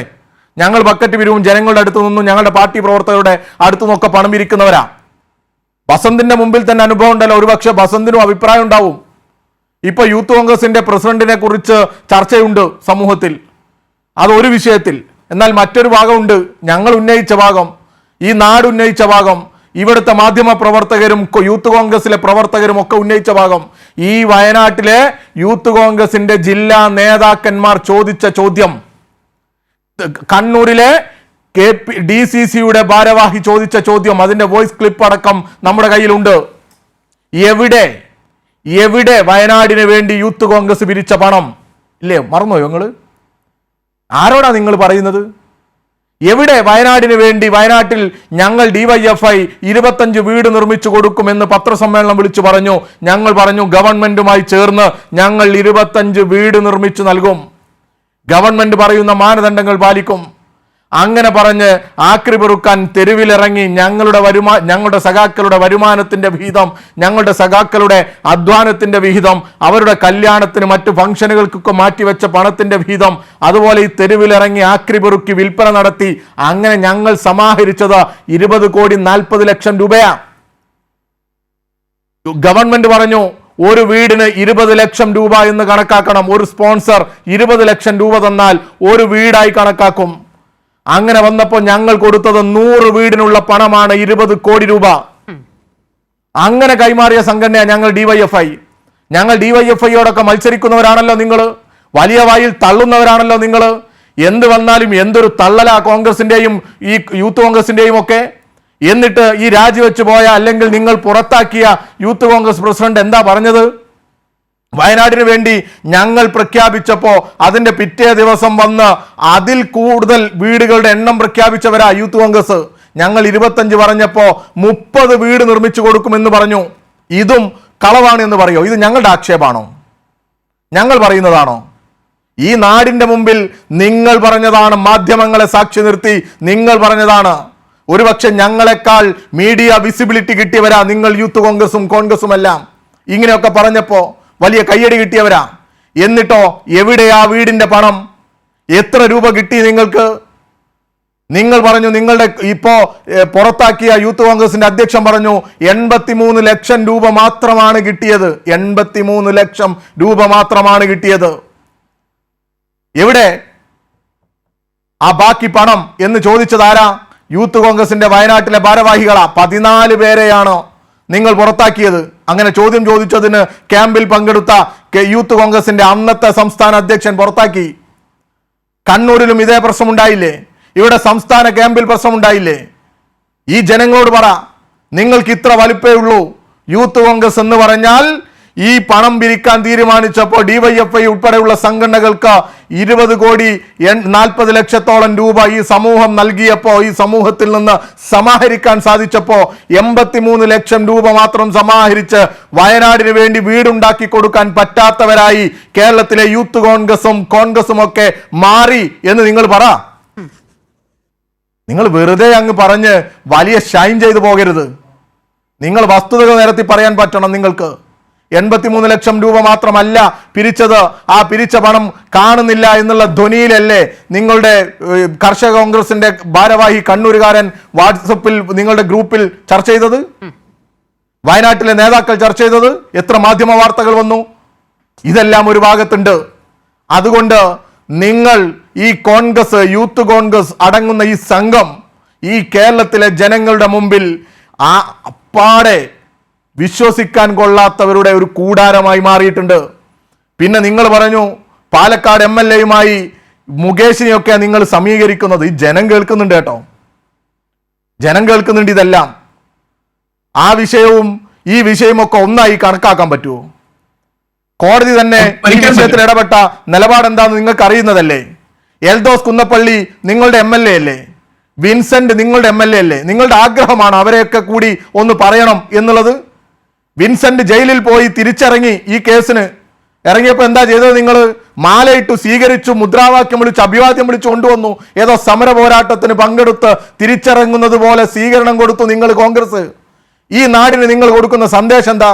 അതാ ചോദ്യം. എൽദോസ് കുന്നപ്പള്ളിയെ സംരക്ഷിക്കുന്ന നിങ്ങൾ ഈ നാടിന് മുമ്പിൽ കൊടുക്കുന്ന സന്ദേശം എന്താ? അതാ പ്രശ്നം. നിങ്ങളുടെ MLA, പാലക്കാട് MLA 2 തവണ ഈ വിഷയമുണ്ടായപ്പോ പത്രക്കാരെ കണ്ടു. ഞാൻ 2 തവണ പത്രക്കാരെ കണ്ടു. ഞാൻ അവസാനിപ്പിക്കാം. ആദ്യ തവണ പത്രക്കാരെ കണ്ടപ്പോഴും 2ാം തവണ പത്രക്കാരെ കണ്ടപ്പോഴും വസന്ത് പറ ഒരു വാക്കിലെങ്കിലും ഇത് ഞാൻ ചെയ്തിട്ടില്ല, ഇത് എനിക്കെതിരെയുള്ള ഗൂഢാലോചനയാണ്, ഇതിൽ സംശയമുണ്ട്, എൻ്റെ ശബ്ദമല്ല എന്ന് ആ MLA പറഞ്ഞിട്ടുണ്ടോ? BJP നടത്തിയ ഗൂഢാലോചനയോ അല്ലെങ്കിൽ മറ്റാരോ നടത്തിയ ഗൂഢാലോചനയാണ് എന്ന് സംശയമുണ്ട് എന്ന് പറഞ്ഞിരുന്നെങ്കിൽ ഞങ്ങൾ ഉറപ്പിച്ചു പറയാം, ഞങ്ങൾ ആ രാഷ്ട്രീയ പ്രവർത്തകന്റെ കൂടെയായിരിക്കും ഇത് അന്വേഷിച്ച് പുറത്തു കൊണ്ടുവരാൻ. എന്നാൽ ഒരിക്കൽ പോലും ഒരു സംശയത്തിന് പോലും ഇട നൽകുന്ന തരത്തിൽ, അതിലൊരു അവ്യക്തതയും ഇല്ലാത്ത തരത്തിൽ അഡ്മിറ്റ് ചെയ്യുന്നത് പോലെയാണ് ആ MLA നിന്നത്. അങ്ങനെയല്ലേ നിന്നത്? തീർച്ചയായും. ഞാൻ അവിടെ നിങ്ങൾ ഞങ്ങളെ ആക്ഷേപിക്കുക. ക്ഷമിക്കണം വസീഫ്, ഞാൻ അവിടെ ഇടപെടുന്നു. വസന്ത്, അപ്പോൾ അങ്ങനെ ഒരാളാണ് ഇന്നലെ പാലക്കാട് എത്തിയത്. പാലക്കാട് എത്തിയ ഘട്ടത്തിൽ പോയ എല്ലായിടങ്ങളിലും മാധ്യമങ്ങൾ കൂടെ ഉണ്ടായിരുന്നു. വിവാദ വിഷയങ്ങളിൽ മറുപടി ഉണ്ടോ എന്ന് ചോദിച്ചിരുന്നു. അദ്ദേഹത്തിന് ഒന്നും പറയാനില്ല. വസന്ത്, വസീഫ് ചോദിച്ചത് മുകേഷിനെയും രാഹുൽ മാങ്കൂട്ടത്തെയും സമീകരിക്കാൻ പാടുണ്ടോ? ഒരിക്കലും പാടില്ല. കാര്യം രാഹുൽ മാങ്കൂട്ടത്തിന്റെ വിഷയത്തിൽ നിങ്ങൾ കാടടച്ച് വെടിവെക്കുകയും നാട് മുഴുവൻ പരതി നടക്കുകയും ചെയ്തിട്ട് നിങ്ങളുടെ ക്രൈംബ്രാഞ്ചും പോലീസും ആരെങ്കിലും ഉണ്ടോ പരാതിക്കാരുണ്ടോ എന്ന് പരസ്യം ചെയ്തിട്ട് പരാതിക്കാരെ കിട്ടാത്ത കേസാണ്. മറ്റേ കേസ് പരാതിയും കോടതിയിൽ FIR ഉള്ള കേസാണ്. മാത്രമല്ല അദ്ദേഹത്തിന്റെ മുൻ ഭാര്യ സരിത, നിങ്ങളുടെ ഇപ്പോഴത്തെ മന്ത്രിസഭയിലെ മന്ത്രിയായിട്ടുള്ള വീണ ജോർജിന്റെ പണ്ടത്തെ ഒരു ഇന്റർവ്യൂവിൽ പറഞ്ഞത് താൻ ഗർഭാവസ്ഥയിൽ ഇരിക്കുമ്പോൾ തന്റെ വയറ്റിലുള്ള കുഞ്ഞിനെ ടാഞ്ഞു ചവിട്ടിയ വിദ്വാനാണ് ഈ മഹാൻ എന്നാണ് പറഞ്ഞത്. ഇനി എന്താണ് മറ്റൊരു വ്യത്യാസം എന്നറിയോ? രാഹുൽ മാങ്കൂട്ടത്തിനെതിരെ ആരോപണം ഉയർന്നു വന്നതിന് മുമ്പ് അദ്ദേഹം ഞങ്ങളുടെ MLA ആണ്, ഞങ്ങൾ സീറ്റ് കൊടുത്ത ആളാണ്. അതിനുശേഷം ആരോപണം വന്നതിന് ശേഷം ഞങ്ങൾ സസ്പെൻഡ് ചെയ്തു. വളരെ കൃത്യമായി പറഞ്ഞു, ഇനി അഗ്നിശുദ്ധി വരുത്തി മടങ്ങി വരാതെ സീറ്റ് കിട്ടില്ല. എന്നാൽ മുകേഷിന്റെ കാര്യത്തിൽ അങ്ങനെയല്ല. അല്ല, ഞാൻ പറഞ്ഞു, അല്ല, ഔദ്യോഗികമായി കോൺഗ്രസ് പാർട്ടിയുടെ വക്താവ് എന്നുള്ള നിലയിൽ ഞാൻ പറയും. രണ്ടാമത് കാര്യമാണ് അദ്ദേഹം ആ വിഷയത്തിൽ പറഞ്ഞ മറുപടി നോക്കിയൊക്കെയായിരുന്നു വസന്ത്, ഞാൻ കേട്ടില്ല. അല്ലല്ല, എത്ര കാലമായി നമ്മൾ ഒരുമിച്ചിരിക്കുന്നു. ഞാൻ പാർട്ടി ലൈൻ അപ്പുറത്തൊന്നും പറയാറില്ല, പാർട്ടി ലൈനിന് വെളിയിൽ നിന്ന് സംസാരിക്കുന്ന ആളുമല്ല. രണ്ടാമത് വളരെ കൃത്യമായി മുകേഷിന്റെ കാര്യത്തിൽ മറ്റൊരു പ്രത്യേകത ഉണ്ട്. അദ്ദേഹത്തിനെതിരെ ആരോപണം വരികയും അദ്ദേഹത്തിന്റെ ഭാര്യ നേരിട്ട് ഈ മുൻ ഭാര്യ എന്ന് വെച്ചാൽ ആദ്യ ഭാര്യ, അങ്ങനെ പറയണമല്ലോ, കാരണം ആ ബുദ്ധിമുട്ടുണ്ട് അതിനകത്ത്. അപ്പൊ അദ്ദേഹത്തിന്റെ ആദ്യ ഭാര്യ രണ്ടാമത്തെയാണോ മൂന്നാമത്തെയാണോ സംശയമില്ല. അതുകൊണ്ട് ആദ്യ ഭാര്യ ഈ വിഷയങ്ങൾ പറഞ്ഞതിന് ശേഷമാണ് നിങ്ങൾ പിടിച്ച് മത്സരിപ്പിക്കുന്നതും, പിന്നീട് സിനിമാ മേഖലയിലെ വിഷയങ്ങൾ വന്നതിന് ശേഷമാണ് നിങ്ങൾ ലോക്സഭയിൽ മത്സരിപ്പിക്കുന്നതും, അദ്ദേഹത്തിനെതിരെ കൊല്ലം ജില്ലാ സമ്മേളനത്തിൽ ആരോപണം ഉയർന്നു വന്നതിന് ശേഷമാണ് നിങ്ങൾ ആരെയും ഇരുത്തുകയൊക്കെ ചെയ്തത്. അതുകൊണ്ട് അത് സമീകരിക്കാൻ പറ്റില്ല. പക്ഷേ അദ്ദേഹം മറ്റൊരു തള്ളിന്റെ കാര്യം പറഞ്ഞു. ഞാൻ ഒരു കാര്യം ചോദിച്ചോട്ടെ, ഇപ്പോൾ ഇത്തരം കാര്യങ്ങൾ വസന്ത് വിശദീകരിക്കുന്നത് ഇത് സ്ത്രീകൾ ഇരയാക്കപ്പെട്ട വിഷയങ്ങളിൽ വലിയ വേദന ഉണ്ടായി എന്ന അർത്ഥത്തിലായിരിക്കണമല്ലോ. വസന്ത് ഒരു പൊതുപ്രവർത്തകൻ കൂടിയാണല്ലോ. ഈ രാഹുൽ മാങ്കൂട്ടത്തിലുമായി ബന്ധപ്പെട്ട ഓഡിയോ അത് കേട്ടപ്പോൾ വസന്തിന് എന്ത് വികാരമാണ് വസന്ത് തോന്നിയത്? ഇപ്പോൾ തോന്നി ഇതേ രോഷം അപ്പോഴും തോന്നിയിരുന്നോ? അല്ല ശ്രീമതി അസിത, ഞാൻ വളരെ കൃത്യമായി പറയുന്നു, ആയതുമായി ബന്ധപ്പെട്ട് എനിക്ക് ഇവിടുത്തെ സംസ്ഥാനത്തെ പോലീസിനെ വിശ്വാസമാണ്. സംസ്ഥാനത്തെ പോലീസ് സംവിധാനത്തെയും ഇവിടെ ഭരിക്കുന്ന ആഭ്യന്തര വകുപ്പിന്റെ മന്ത്രി സഹാവ് പിണറായി വിജയനെയും എനിക്ക് വിശ്വാസമാണെന്നേ. FIR ഇട്ട് അന്വേഷിച്ച് അത് രാഹുൽ മാങ്കൂട്ടത്തിന്റെ ഓഡിയോ ആണോ, തെറ്റുണ്ടോ, ആ കാര്യത്തിൽ പ്രശ്നങ്ങളുണ്ടോ എന്നുള്ളത് മനസ്സിലാക്കി ആ റിപ്പോർട്ട് കേരളത്തിലെ പൊതുമനസാക്ഷിയെ, ഞാൻ അടങ്ങുന്ന പൊതുമനസാക്ഷിയുടെ മുമ്പിലേക്ക് കൊണ്ടുവരാനുള്ള ഊർജം ഇപ്പോഴും പിണറായി വിജയൻ നേതൃത്വം കൊടുക്കുന്ന പോലീസിനുണ്ട് എന്ന് ഞാൻ വിശ്വസിക്കുകയാണ്. അത് വരും ദിവസങ്ങളിൽ നടക്കട്ടെ എന്ന് ഞാൻ ആഗ്രഹിക്കുകയാണ്, ആശംസിക്കുകയാണ്. ഈ ഒരു കാര്യം, ഇന്ന് പാലക്കാട് ജില്ലാ സെക്രട്ടറി ഒരു അബദ്ധം പറഞ്ഞിട്ടുണ്ടല്ലോ, പാവിട്ട വൃത്തികേട് വിളിച്ചു പറഞ്ഞിട്ടുണ്ടല്ലോ. പിരായിരി എണ്ണി തീർന്നപ്പോൾ പിരിപോയ സരിൻ പോലും പറയാത്ത കാര്യമാണല്ലോ ഇന്ന് പാലക്കാട് CPM ജില്ലാ സെക്രട്ടറി പറഞ്ഞത്. എന്ത് അടിസ്ഥാനത്തിന്റെ പുറത്താണ്? അതായത് നമ്മുടെ രാഷ്ട്രീയ രംഗത്തെ മലീമസമാക്കുന്ന രീതിയിലുള്ള പ്രവർത്തനവുമായി മുമ്പോട്ട് പോവുകയാണ് പാലക്കാട് CPM ജില്ലാ സെക്രട്ടറി അടക്കമുള്ളവർ. പിന്നീട് ഷാഫി പറമ്പിൽ നേരിട്ട് താൻ നിയമ നടപടിയുമായി മുമ്പോട്ട് പോകും എന്ന് പറഞ്ഞപ്പോ ആ നിലപാടിൽ വെള്ളം ചേർക്കേണ്ടി വന്ന പാലക്കാട് ജില്ലാ സെക്രട്ടറി ഉണ്ട്. അത് വസീഫ് മനസ്സിലാക്കണം. അപ്പൊ എന്ത് അടിസ്ഥാനത്തിന് പുറത്താണ് ആരോപണങ്ങൾ ഉന്നയിക്കുന്നത് എന്നത് കൃത്യമായി മനസ്സിലാക്കണം. ഞാനും വസീഫും ഒക്കെ വരും കാലത്ത് യുവജന രാഷ്ട്രീയത്തെ പ്രതിനിധാനം ചെയ്യുന്നവരാണ്. നമ്മുടെ സംസ്കാരത്തിൽ, രാഷ്ട്രീയ സംസ്കാരത്തിൽ വായിൽ തോന്നിയത് അസഭ്യം പറഞ്ഞും വായിൽ തോന്നിയത് മസാല ചേർത്ത് കഥകൾ ഇറക്കുകയും ചെയ്യുകയാണോ വേണ്ടതെന്ന് സ്വന്തം പാർട്ടിയുടെ ജില്ലാ സെക്രട്ടറിയോട് വസീഫ് അടക്കമുള്ളവർ ചോദിക്കണം എന്ന ആഗ്രഹമാണ് എനിക്കുള്ളത്. ഒരു കാര്യം കൂടി വസീഫിനെ തിരുത്താറുണ്ട്. കാരണം അദ്ദേഹം പറഞ്ഞത് യൂത്ത് കോൺഗ്രസിന്റെ സംസ്ഥാന സമ്മേളനത്തിൽ ഇങ്ങനെ ഒരു ആരോപണം ഉയർന്നു വന്നില്ല. ഞാൻ ആ സംസ്ഥാന സമ്മേളനത്തിൽ ഡെലഗേറ്റായി പങ്കെടുത്ത ആളാണ്. അങ്ങനെ ഒരു ആരോപണവും ആ സംസ്ഥാന സമ്മേളനത്തിൽ ഉയർന്നു വന്നില്ല. 2, അദ്ദേഹം പുറത്താക്കിയില്ലേ ചോദ്യം ചോദിച്ചതിന്റെ പേരിൽ. ഇപ്പോൾ ഞാൻ രാഹുൽ മാങ്കൂട്ടത്തെ ഒരു കാര്യത്തിലും ഓൺ ചെയ്യാൻ നിൽക്കുന്ന ആളല്ല. പക്ഷേ അദ്ദേഹം പുറത്താക്കിയത് യൂത്ത് കോൺഗ്രസിന്റെ ഔദ്യോഗിക തീരുമാനമാണ്. ഈ രാഹുൽ മാങ്കൂട്ടത്തിന്റെ മാത്രമല്ല. അത് അദ്ദേഹം പുറത്താക്കിയത് ആ ചോദ്യം ചോദിച്ചതിന്റെ പേരിലല്ല. വളരെ കൃത്യമായി ബ്ലോക്ക് കമ്മിറ്റികളോട് ഇത്ര രൂപ 25,000 രൂപ വീതം ബ്ലോക്ക് കമ്മിറ്റികൾ പിരിച്ചു നൽകണം എന്നുള്ളതായിരുന്നു ഞങ്ങളുടെ ആവശ്യം. ഈ ആവശ്യത്തിലേക്ക് പരിപാടികൾ നടത്തിയും മറ്റും കാരണം പിരിക്കാൻ പാടില്ല, പരിപാടികൾ നടത്തി നൽകണം എന്നുള്ളതായിരുന്നു. ആ പണം കണ്ടെത്താൻ പറ്റാത്ത ബ്ലോക്ക് കമ്മിറ്റികളെയും അതിന്റെ ചുമതലയുള്ള ജില്ലാ ഭാരവാഹികളെയുമാണ് പുറത്താക്കിയത്. അത് ഇനിയും തുടരും. പുതിയ പ്രസിഡന്റ് വന്നാലും അത് തുടരും എന്നതിൽ സംശയം വേണം. ശരി വസന്ത് പറഞ്ഞത് കേട്ടാൽ കോൺഗ്രസ് പോലൊരു വസന്തം ഉള്ളൊരു സംഘടന മറ്റൊന്നില്ല എന്ന് തോന്നുന്നുണ്ട്. എന്തായാലും അത് അങ്ങനെയാകട്ടെ.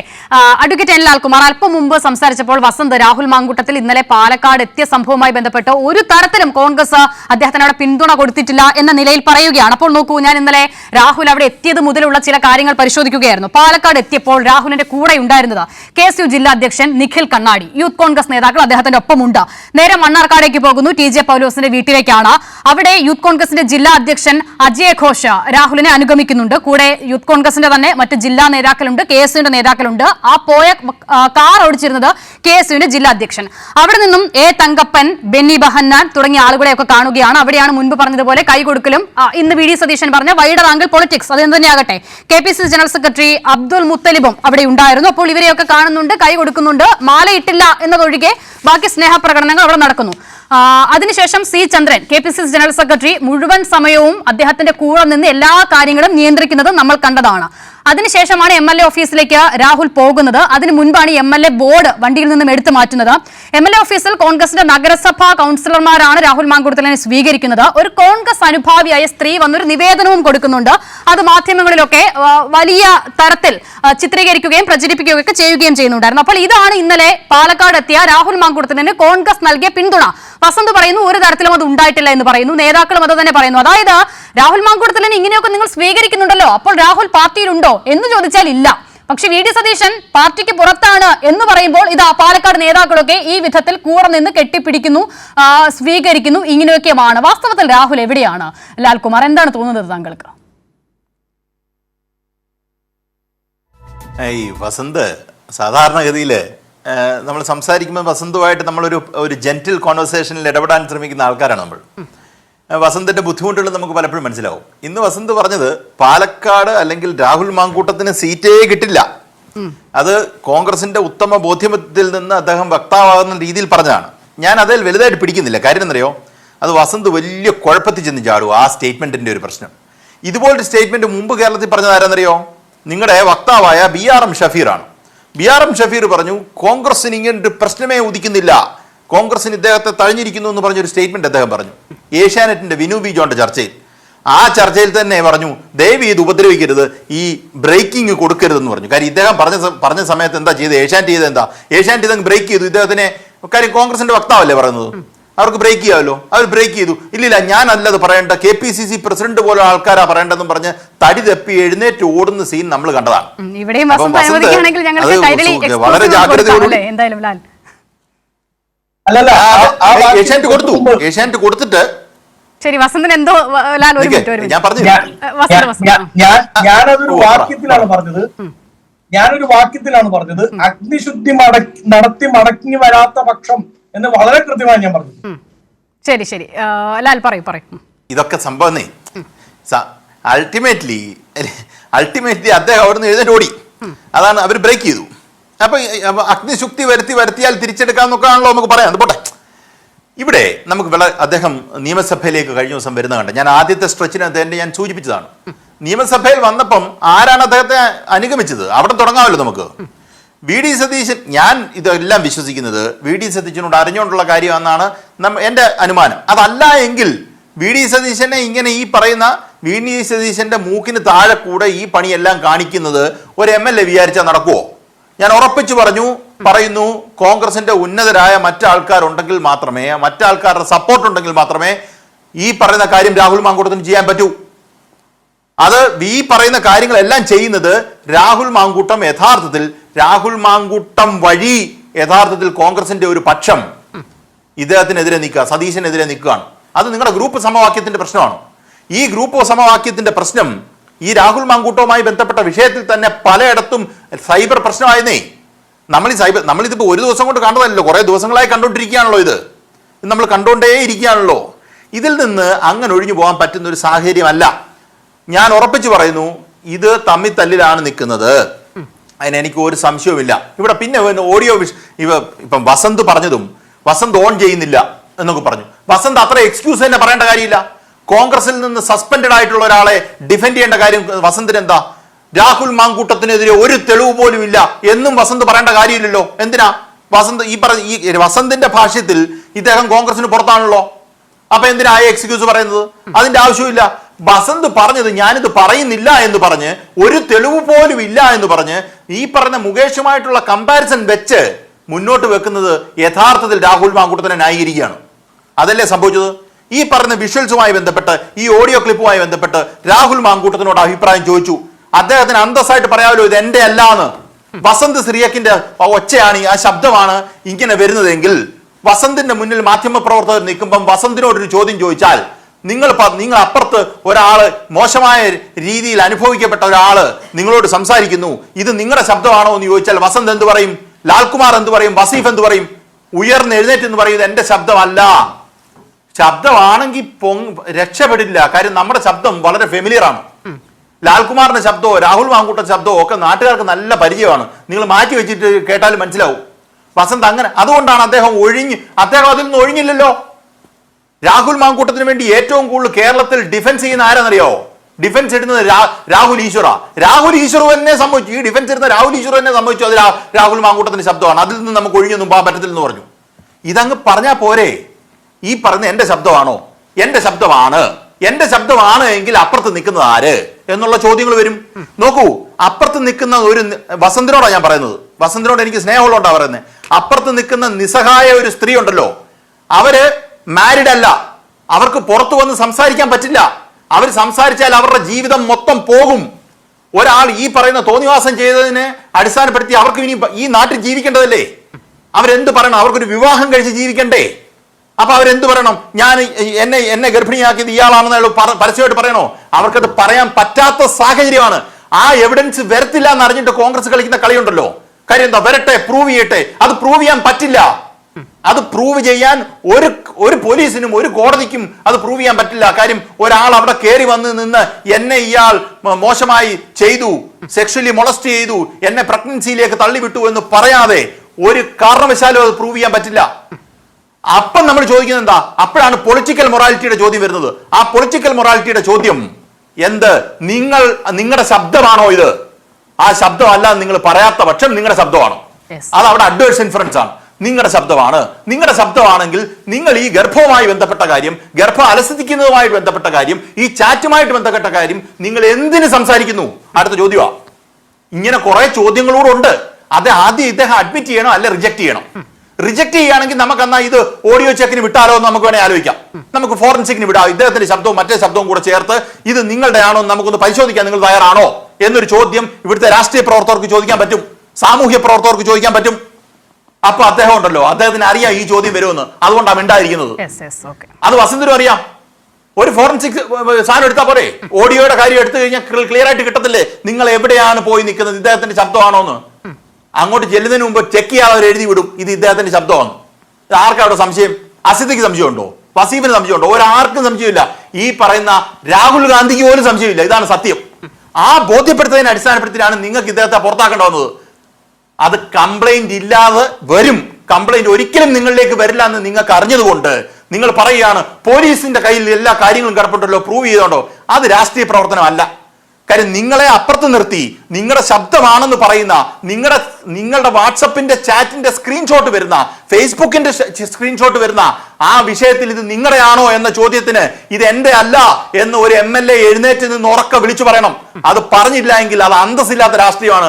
അതിനെ ഡിഫെൻഡ് ചെയ്യുക ഇൻഡയറക്ട്ലി ആയാലും ഇങ്ങനെ വളഞ്ഞുകുത്തിയായാലും ഡിഫെൻഡ് ചെയ്യുന്നതിനോട് യോജിക്കാൻ പറ്റത്തില്ല. ആ ഡിഫൻസ് തന്നെയാണ് കോൺഗ്രസ് എടുത്തു വെച്ചിരിക്കുന്നത്. കേരളത്തിൽ ഷാഫി പറമ്പിൽ ഉൾപ്പെടെയുള്ള ആൾക്കാരുടെ സപ്പോർട്ട് ഇല്ലാതെ പാലക്കാട് ഈ മനുഷ്യൻ കാലുകുത്തത്തില്ല.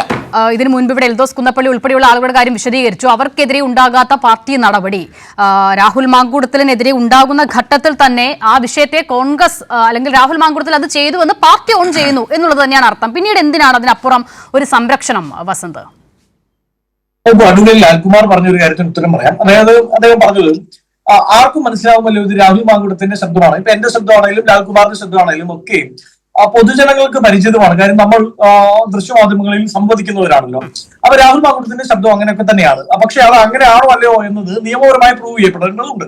ഇനി അങ്ങനെയാണ് എന്ന് പ്രൂവ് ചെയ്യാൻ വേണ്ടി രാഹുൽ മാങ്കൂട്ടം ഓൺ ചെയ്യേണ്ടതോ അത് ശരിയാണ് എന്റെ ആണ് എന്ന് പറയേണ്ടതോ തള്ളിക്കളയേണ്ടതോ ആയിട്ടുള്ള രാഹുൽ മാങ്കൂട്ടത്തിന്റെ ഔദാര്യത്തിന് കാത്തു നിൽക്കേണ്ട ആവശ്യം കേരളത്തിലെ പോലീസിനോ ഇവിടുത്തെ നിയമത്തിനോ ഇല്ല. രണ്ട്, അദ്ദേഹം പറഞ്ഞു പരാതിക്കാരി കടന്നു വന്നേ. പരാതിക്കാരിക്ക് കടന്നു വരുമ്പോൾ ഈ കല്ലേറുകളെ, ഭീഷണികളെ, അസഭ്യങ്ങളെ, പുലഭ്യങ്ങളെ ഭയപ്പെടേണ്ടതില്ലേ? ഇല്ല. ഇവിടെ രാജ്യത്തെ നിയമത്തിൽ അങ്ങനെയേ ഇല്ല. അവർക്ക് നിങ്ങളുടെ പോലീസിൽ വിശ്വാസമുണ്ടെങ്കിൽ അല്ലെങ്കിൽ ആ പോലീസിന് ഈ രാജ്യത്തെ നിയമം അറിയാമെങ്കിൽ അവരുടെ ഐഡന്റിറ്റി മാസ്ക് ചെയ്തുകൊണ്ട് തന്നെ ഈ അന്വേഷണം മുമ്പോട്ട് കൊണ്ടുപോകാൻ പറ്റും. അതിൽ ഒരു കണിക പോലും വസന്ത്, ഈ രാഹുൽ മാങ്കൂട്ടത്തിനെതിരെ നിലപാടെടുത്ത VD സതീശനെതിരെ വരെ സൈബർ അറ്റാക്ക് നേരിടേണ്ടി വന്ന ഒരു സമൂഹത്തെ നോക്കിയാണോ വസന്ത് ഇത് പറയുന്നത്?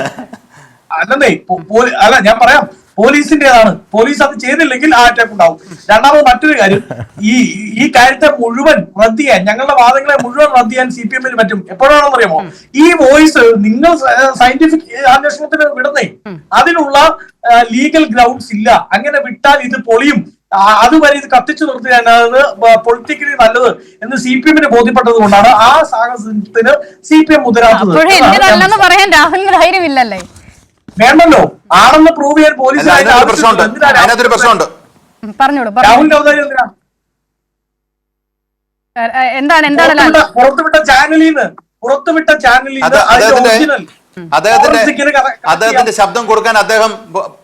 അദ്ദേഹത്തിന്റെ ശബ്ദം കൊടുക്കാനായിട്ട് അദ്ദേഹം സാമ്പിൾ ഓഡിയോ പോയി പോലീസിന് അഡ്യൂസ് ചെയ്യുവോ? എവിഡൻസ്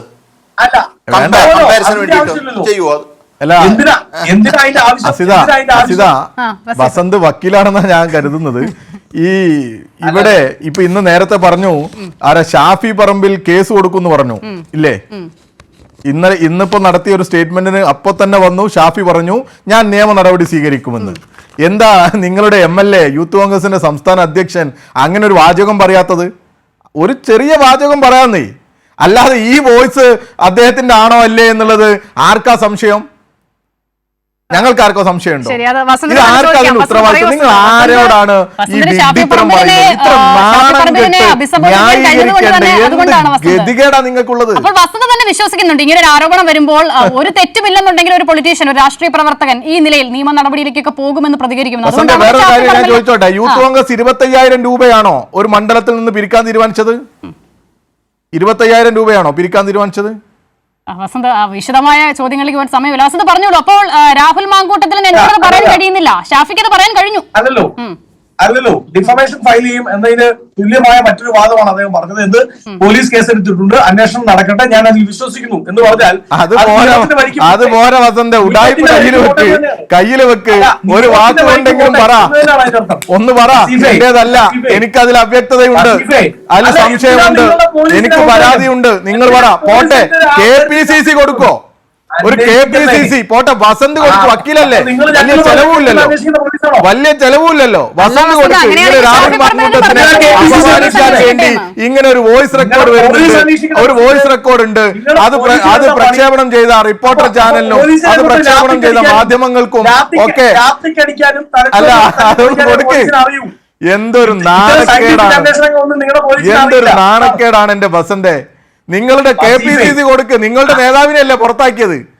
നിങ്ങൾക്കല്ലേ മാനക്കേടുണ്ടായത്? നിങ്ങൾ കൊടുക്ക്. ഈ വോയിസ് റെക്കോർഡ്, ഇങ്ങനെ ഒരു വോയിസ് റെക്കോർഡ് പ്രചരിക്കുന്നുണ്ട്, ഇത് വ്യാജമാണ്, ഇത് വ്യാജമാണ്, ഇത് പ്രചരിപ്പിച്ച ചാനലുകൾക്കെതിരെ, ഇതിന്റെ പേരിൽ സംസാരിച്ചവർക്കെതിരെ ഒക്കെ നിയമ നടപടി സ്വീകരിക്കണം. ഒരു വെള്ളപ്പേപ്പർ നോക്കാന്നേ, അതിന് ആർജവം കാണിക്കാതെ ഇവിടെ കിടന്ന് ഉരുളല്ലേ വസന്തേ. നിങ്ങളൊരു വക്കീലല്ലേ, നിങ്ങളുടെ പോലീസിന്റെ ഡ്യൂട്ടിയുമാണ്. പോലീസിനെ ഞാൻ പറഞ്ഞാ കൂടി പോകും. പൊളിക്കേണ്ടതൊക്കെ പൊളിക്കാൻ അറിയാം, പോലീസിനെ പൊളിക്കേണ്ടതൊക്കെ പൊളിക്കാൻ അറിയാം വസന്തേ. കേരളത്തിലെ പോലീസിന് പൊളിക്കേണ്ടത് പൊളിക്കാൻ അറിയാം. നിങ്ങൾ ഈ ഇരുട്ടറകളിൽ നിന്ന് ചെയ്തു കൂട്ടിയ തോന്നിവാസങ്ങളെല്ലാം കൊണ്ടുവന്ന് വെളിച്ചത്തിടാൻ പറ്റാത്ത പോലീസൊന്നും അല്ല. പക്ഷെ അതിലൊക്കെ ലാലൊക്കെ നേരത്തെ പറഞ്ഞതുപോലെ കുറെ രീതിയൊക്കെ ഉണ്ട് ഇതിന്. നിങ്ങളൊരു വെള്ളക്കടലാസിൽ ഇപ്പോഴും വെല്ലുവിളിക്കുക രാഹുൽ മാങ്കൂട്ടത്തിന്റെ വോയിസ് ഫേക്കാണ്, വ്യാജമാണ് എന്ന് വസന്ത് എന്ന് പറയുന്ന വക്കീൽ അഡ്വക്കേറ്റ് ഒരു പരാതിയായി എഴുതി കൊടുക്ക് ഒരു വെള്ള പേപ്പറിൽ. ഏതെങ്കിലും ഒരു പോലീസ് സ്റ്റേഷനിൽ കൊടുത്ത് നിങ്ങളുടെ പ്രിയപ്പെട്ടവരെ, നിങ്ങളുടെ യൂത്ത് കോൺഗ്രസിന്റെ നേതാവിനെ ആക്ഷേപിക്കാൻ മാധ്യമങ്ങൾ ഇറക്കിയ അല്ലെങ്കിൽ മറ്റേതെങ്കിലും രാഷ്ട്രീയ പാർട്ടി ഇറക്കിയ ഒരു വ്യാജ വോയിസ് റെക്കോർഡാണ് ഇത് എന്ന് നിങ്ങളൊന്ന് കൊടുക്ക്. ഒരു വെള്ളക്കടലാസ് കൊടുക്കാൻ